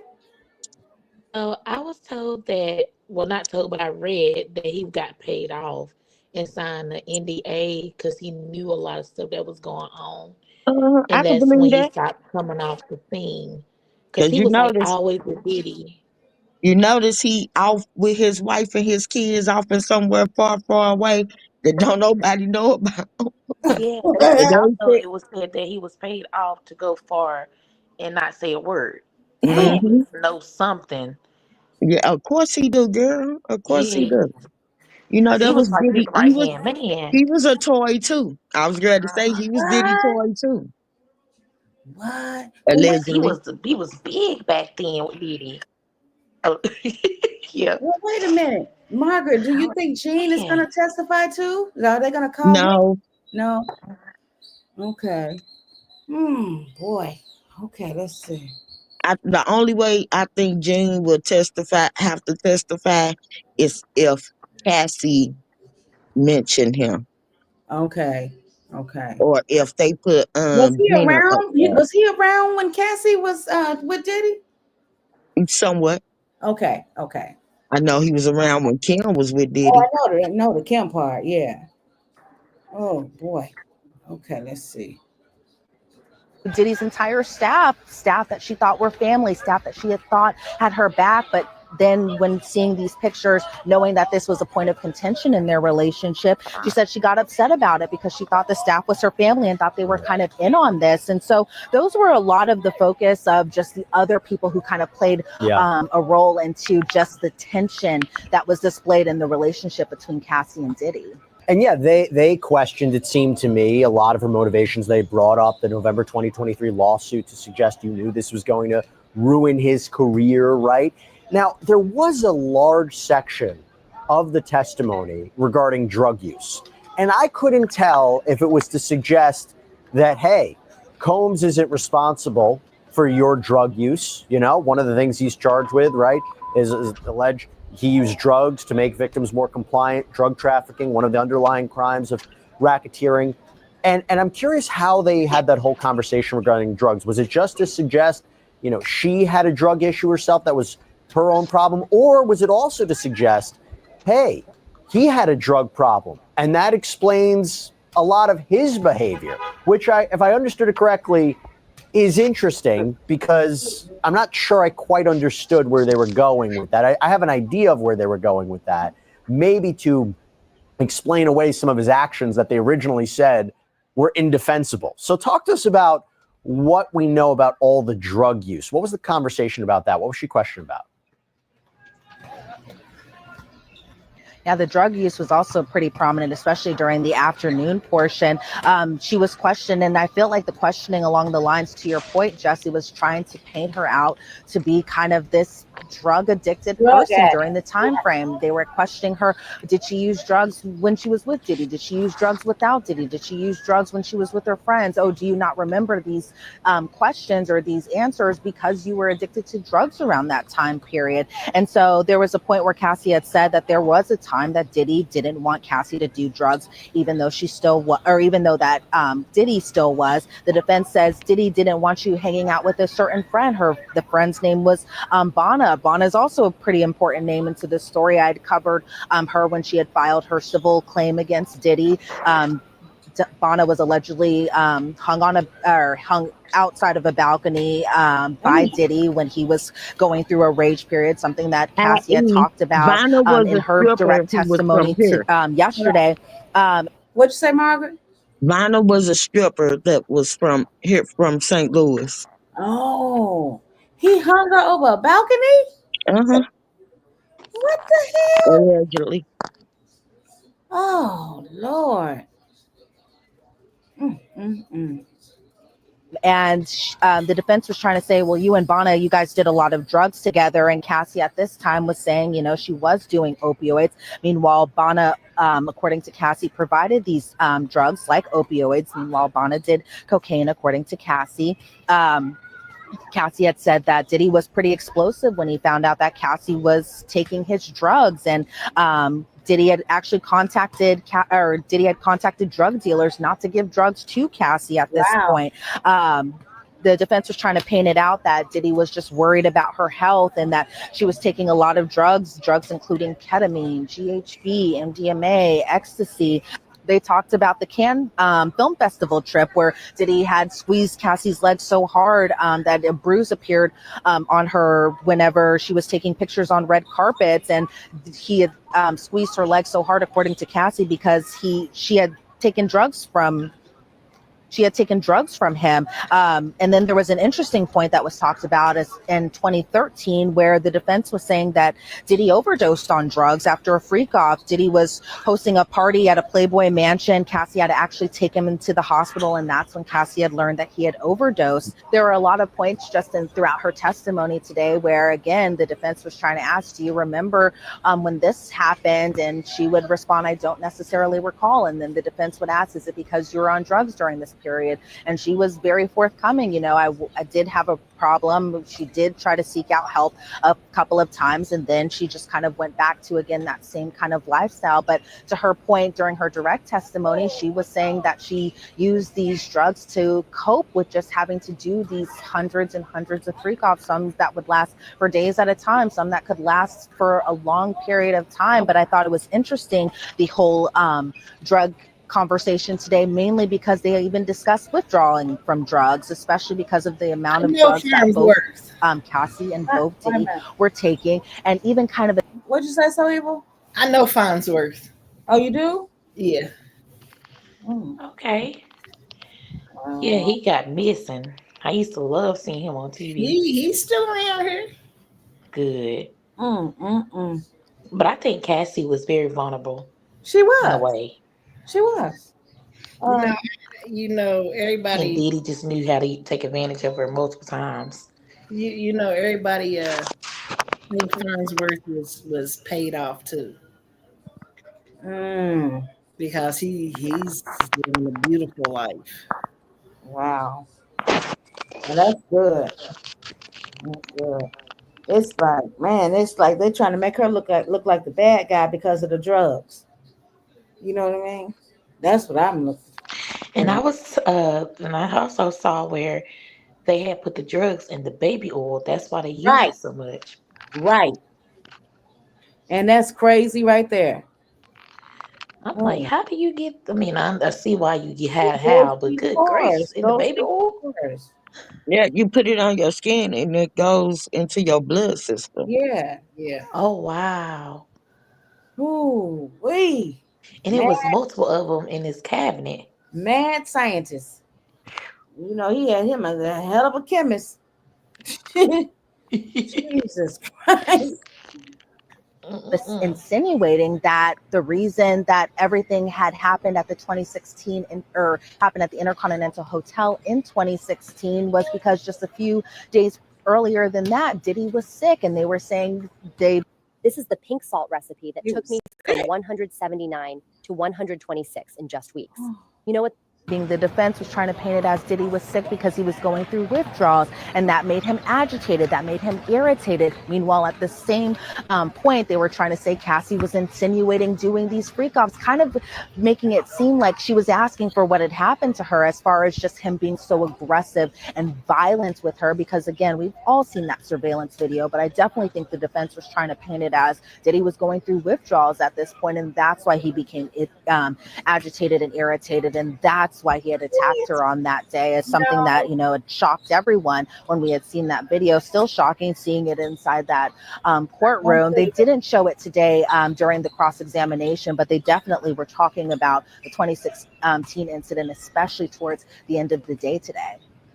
Yeah, I don't quite buy that one, right? The idea he was going through withdrawal kind of explains what happened in 2016. Didn't you say in the opening statement that video was indefensible? Feel like they might have stretched a little bit too much there. But look, the text messages, the conversations, communications, not ideal for a prosecution case. Not the end of the case, but not ideal for a prosecution case. So it's kind of a mixed bag in terms of, you know, how much the cross-examination helped the defense. I will say, I thought it was interesting, real quick on this, Elizabeth. Didn't they say, hey, you know how the prosecution was insinuating Diddy had all control over every aspect of her life, including her appearance? Well, the defense, didn't they seem to suggest No, there might have been legitimate feedback he was giving, right? Yeah, definitely. They were trying to paint Diddy kind of talking about his stature within the industry, essentially saying that, Diddy was somebody who had a lot of reign in terms of the culture. A lot of people sought out his advice. A lot of people went to him for fashion advice. So they were trying to make it seem that, Cassie, from her perspective, was saying that Diddy controlled every single aspect and manipulated every single aspect of her entire life. Meanwhile, the defense was trying to say, look, it wasn't just you going to Diddy for fashion advice. It was other people who were interested in taking fashion advice from him because, again, of just how big his stature was at the time. They were saying that he did so much for the culture and that he, started a line like the Sean John line, and that was a very popular fashion line. And so the defense was, again, trying to make it seem that this wasn't manipulation. He didn't control what you wore, but you would ask him, do I look good in this? What do you think of this outfit? And so, yes, to your point, Jesse, the defense was definitely trying to poke those holes into where they needed to poke them to kind of make the argument that this wasn't manipulation, this wasn't coercion, and this was something that two people just do normally in a relationship together. So that brings us now to scheduling, right? So we are not done with the cross-examination. It's going to continue tomorrow, but Judge Arun Subramanian not happy about this, right? So two things I want to end on here. Talk to us about what the whole conversation was in court about actually scheduling Cassandra Ventura's testimony. And I believe we may have an answer as to who is going to be the next witness who is a major witness in this case. Talk to us about it. I definitely think so. So during the lunch hour, I was talking about how the defense was saying that they needed an entire day of more cross-examination to a point that they could carry this all the way out into Monday. This was something that the government was visibly annoyed about because they were like, we had this scheduling talks for weeks, not even just weeks, but months. And they were trying to make the argument, they being the government, that they had known all along that Cassie needed to be off the stand by the end of the week. So they didn't appreciate that the defense was trying to drag this over into Monday. And so they came up with a solution, essentially, and just that they believe that the cross-examination beginning tomorrow will take up half the day, should wrap around the lunch hour. So still a few more hours of cross-examination to go through. As far as the redirect goes, the government affirmed today that the redirect may take no more than about 30 minutes or less. And so it looks like Cassie will finally be off the stand tomorrow if everything goes as planned. You just never know sometimes with the trial how long that these things can go. Gina. Huh? I wouldn't be with the line of questioning that they doing right now. Don't be surprised if that next big witness be Gina. Yeah. Oh. Let's see. We shall see. But yes, another big witness is being teed up kind of as we speak. And the government asked today, do we even need to bring in other witnesses tomorrow being Friday? And the judge was like, yes, get your other witnesses ready. And one of those big witnesses I can definitely say is going to be Don Richard, somebody who had filed civil claims against Diddy, somebody who had worked with Diddy for a number of years. She had worked with him for not even a number of years, for decades. What'd you say, so evil? They got Don and Aubrey. Oh yeah, because they was with Danity Kane. Yes. And he Aubrey been telling us for years what Diddy was doing. Yep. She didn't back down. Woo! She ready to get in that courtroom and she ready to act her ass. And I can't wait. Oh my gosh. My God. Woo! I can't wait for Aubrey. Why you can't be in there, y'all? That's the one with the white. You know, Kwani, she gonna tell Aubrey gonna act ugly. She didn't give a fuck. One thing I can say about her, she ain't give a fuck about his threats. None. Didn't. He was threatening her, and she was telling it all. He's threatening me. He's doing this. I don't give a fuck. Fuck Diddy. Wow. Ooh, I wonder if Day 26 gonna say something. Girl, their ass is all drugged out and scared. Right. But let me tell you. And he didn't pay most of them. Let me tell you what. I'm gonna tell you another one that need to get on the stand. Freddie P. Oh yeah. Freddie P been saying it for years too about Diddy.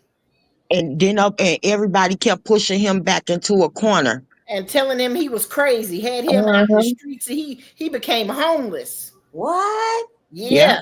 Freddie P became homeless. He was telling shit, and them motherfuckers was saying he was lying. His mama even came out and said some shit. Hey, Gail. Dang. Yeah, hey Gail. But I'm gonna tell you, when Aubrey get up there, Aubrey gonna say, I've been waiting on the day to tell everything on you. Baby. That's gonna be it. And don't get it twisted. I think she might influence Andrea to say a couple of things too. Yeah. Damn, he gonna be twisting in his seat. That's all women, and really that's gonna be that's gonna be the breakdown of Diddy. All women, all women gonna slap his ass. You know, white. I hate to say it, but white rules the world, and when she get her white ass up there, it's going. That's why I said she might influence Andrea to say some shit. Oh yeah, the other band member. Yeah. Because they said he was very intimidated, and he also verbally abused them every chance they got. They just took it. Damn. Because they wanted a career that never really didn't go off. Oh, y'all know who we sleeping on? Who? Mary. Oh yeah. That's great, sis. That's a sis. She ain't gonna say nothing. Mary, Faith.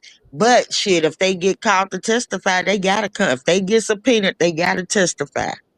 You know, Mary had an abortion by Diddy years ago. Yeah. Yep. Wow. Monet better act up in that courtroom.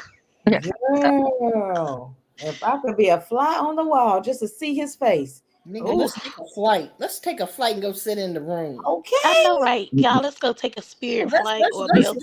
do that. Let's go to a fucking Spirit now. Shit, y'all gonna have to bring sleeping bags. Girl. We can back. We can bring a tent. We can bring a tent. I'm telling you, that'll be a good trip. Hold on, let's see. Decades even, somebody that Diddy himself, when the civil suit was filed, called her a friend and essentially said that he was disappointed that she had even. This is the pink salt recipe that took me from 179 to 126 in just weeks. You know what the best? Filed this civil claim against him. And so the prosecution said today that she would be one of the next witnesses to be testifying against Diddy. And so it'll be interesting to see kind of how that'll all play out. And so she should be one of the next witnesses. If she's not directly after Cassie, she'll be the following witness for sure. Yeah, and Elizabeth, I don't know if you have the answer to this. I'm not entirely sure. Is Dawn Richard one of the named alleged victims in this case? I say named. They're all using pseudonyms, except for Cassandra Ventura and maybe one other. Do we know if she's one of the alleged victims in this case that makes up sex trafficking or racketeering or anything like that? I'm not necessarily sure, and that's mainly because when the prosecution was giving their opening statements, they had talked about the alleged victims, one being Cassie, one being Jane, that we presume to be alleged victim number 2, and then they were even talking about Mia, somebody who had worked for Diddy for a while, somebody that, according to the prosecution, Diddy allegedly sexually assaulted this. I was going to say, yeah, he sexually assaulted her and made her get while the two had abortion. worked together because she was somebody on her staff. So I'm not entirely sure if Dawn Richard is one of the victims that have been talked about, especially in the superseding indictment. But I definitely think she'll also be a very key witness in kind of piecing together her decades-long friendship that she had with Diddy, as well as just kind of how he was, even just in a business aspect and a professional aspect as well too. And I think she was a witness to some of the allegations of Cassandra Ventura.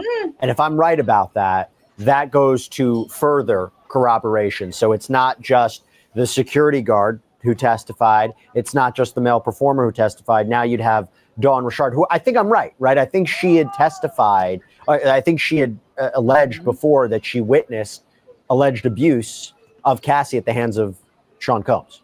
Yep. Yeah, she did. In her civil claim, she alleged that she had seen Cassie with visible injuries on herself. She had said to Cassie that, according to her civil claim, that she had just wanted Cassie to be safe, essentially. She had said that she saw one instance where she was at Diddy's home. Cassie was cooking breakfast and Diddy threw a hot frying pan at her head. And so I definitely think she will be another central figure in kind of verifying Cassie's claims, especially the physical abuse that she endured. Not so much, I believe, about, you know, the freak offs and that extent, but definitely as far as the physical abuse goes, I think she'll be another key witness to kind of verify Cassie's claims. Michelle, And that would make sense she didn't know about it because the show, what is it? The Black is Beautiful. Yeah. Beauty and Black. Beauty and Black. You remember the little mixed girl who was always beating on that one girl? Yeah. She was one of them sex traffickers, T. She was one that Diddy took out of town too. Yeah, that was recent. Wow. Wow. Yeah. She said it. Look, Aquafina got it on her community wall. Wow. The girl was giving an interview and she told Miami, she said, remember when so-and-so And Miami tried to play her off. Yep, said took all of us on a trip. All the girls. And she was like, huh? And JT was looking like, what the hell, y'all? What the fuck? And she was like, never mind. She said, I remember that. I remember that. That was her. Yep. Oh, wow. That's why come he ain't like JT, because JT used to talk back and give it to his ass. Hold on, I'm finna tell Miami to shut the fuck up and to get the fuck away from him.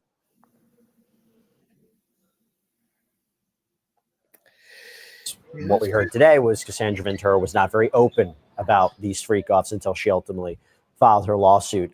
Elizabeth Milner, thank you so much, as always, giving us play-by-play, detail by detail of what happened in that courtroom. You are our eyes and ears.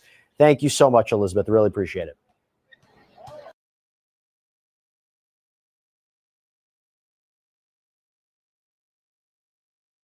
Yeah, Kwani, we all know she was doing the FOs, but yeah, at the same time, Diddy didn't like JT because JT was that friend in her ear telling her to get the fuck away from him.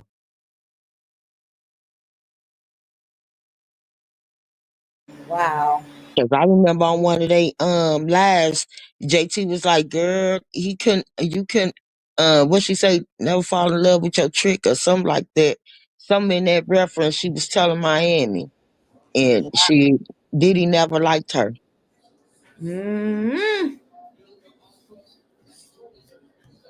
She said facts. Damn. Hold on, let me see what else I got here. But Miami was getting that pink candy nose for him. Kwani says she left at the right time. I know that. What's old girl name?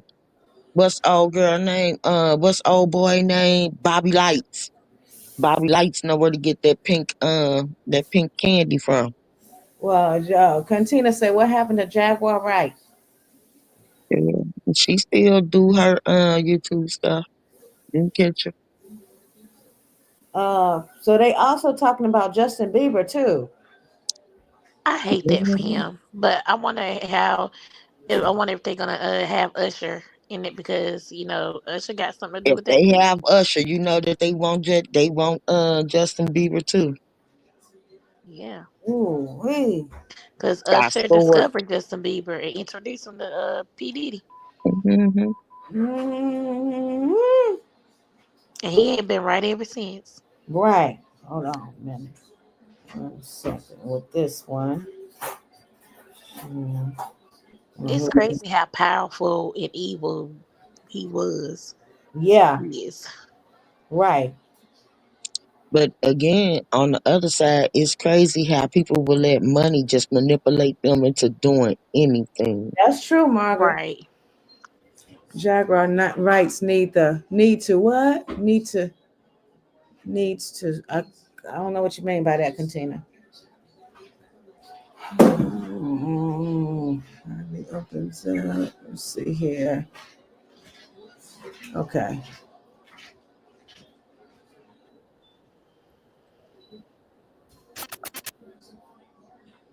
So a lot of people watching this have probably seen this swirl on social media about the connection between Justin Bieber and Diddy.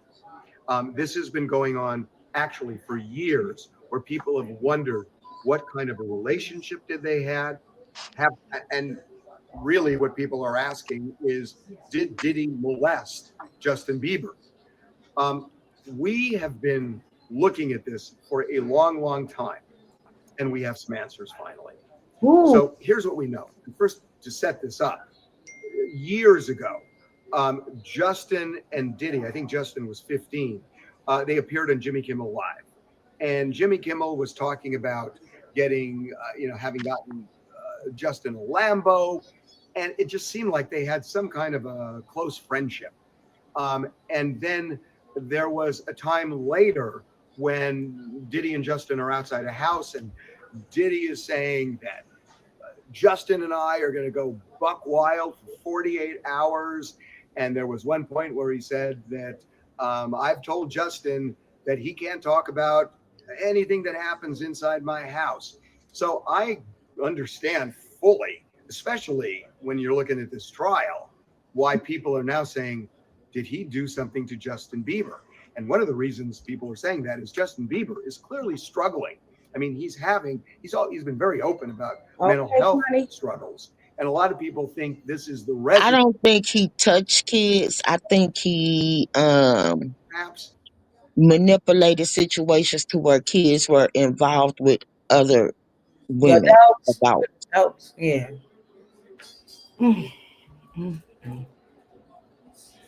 At the hands of Diddy. We are told that is not the case. Especially when it comes to them yacht girls. People connected with Justin's life. We're told that he didn't really have any relationship with Diddy, that all of these videos are performative, and that Justin was friends with Diddy's two sons, but it really wasn't any kind of a relationship with Diddy. And so we contacted Justin's reps, and we kind of laid out what we found.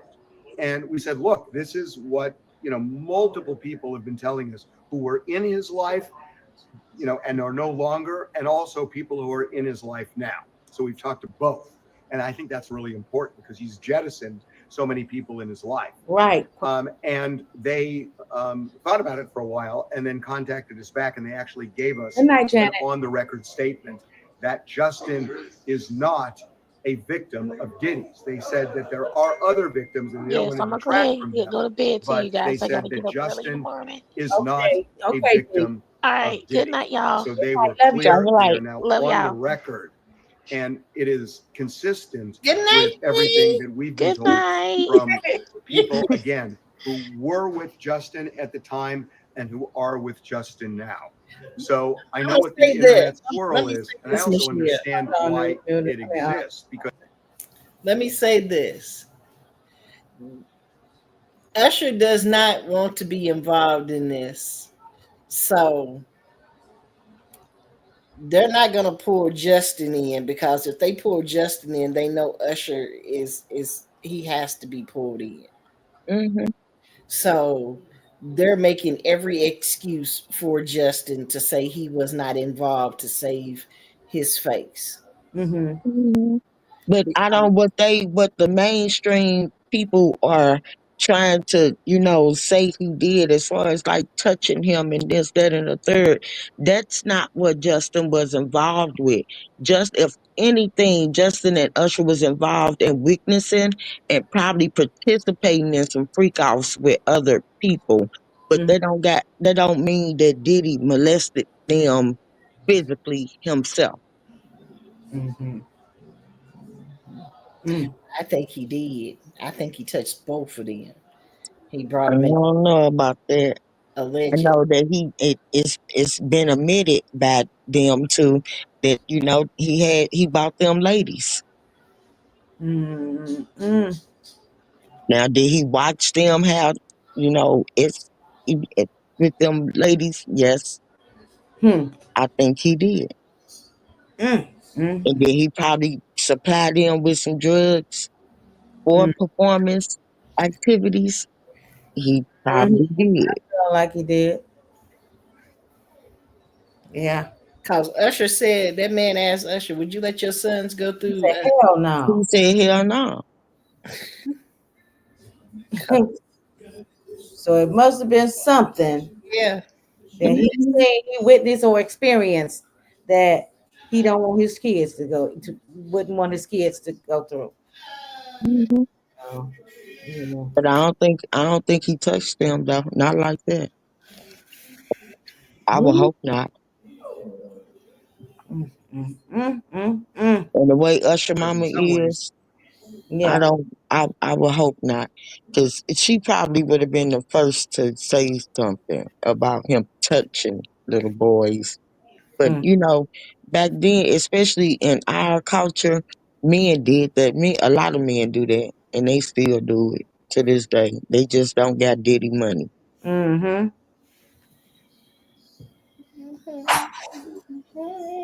Taking perpetuated by taking them. their nephews and seemed their like a brothers very to the strip weird thing clubs or that bringing this little 15-year-old was junior hanging around hoes to with do other Diddy. things. But they're both in the music business. We're told it was performative, and Justin's people have co-signed on that. Okay. Mm-hmm. Wow. Oh, where was I at? Hold on. Especially like with people like Corinne Steffens and them, when he was bringing Corinne to the house, you know, he had her sucking Usher and them off and all the rest of that type of stuff, manipulating them women into doing shit that they wouldn't do if they weren't on drugs or weren't strung out or nothing like that. Yeah, he did a lot of that. I bet you he did a lot of that. Oh, hey.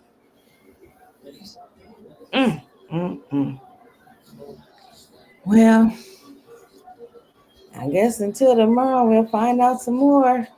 See who else. I wonder is that other person gonna hit the stand after Cassie get off tomorrow? She's I supposed want to know who that other person is, right. because I'm telling you, it could be a lot. It could be anybody with a big name. Mm-hmm. Who was that? My You bad. got TV? I thought I had it muted. Yeah, boy. Well, we shall find out. I'm gonna do me some research, baby. I gotta find out. I want to know who the hell it is. I want to know who all the witnesses are. Oh, me too. Because Diddy ain't gonna let them. Diddy ain't gonna let them just get by with one witness. Oh God. The anticipation kills me. Woo. Well, Margaret, I'm gonna let you go ahead and do your research. And so you can do yours too. And everybody else in the chat, you can do yours too. When y'all find out something, you damn text message. Hey, everybody, good night. Yeah. Everybody travel light. All right, See then. y'all tomorrow. All right, y'all. Okay, y'all. Have a blessed one. Till the next one. I love you guys. And thanks for joining once again. I'm out. Thanks, Cam. Good night, Kwani. Good night, everybody.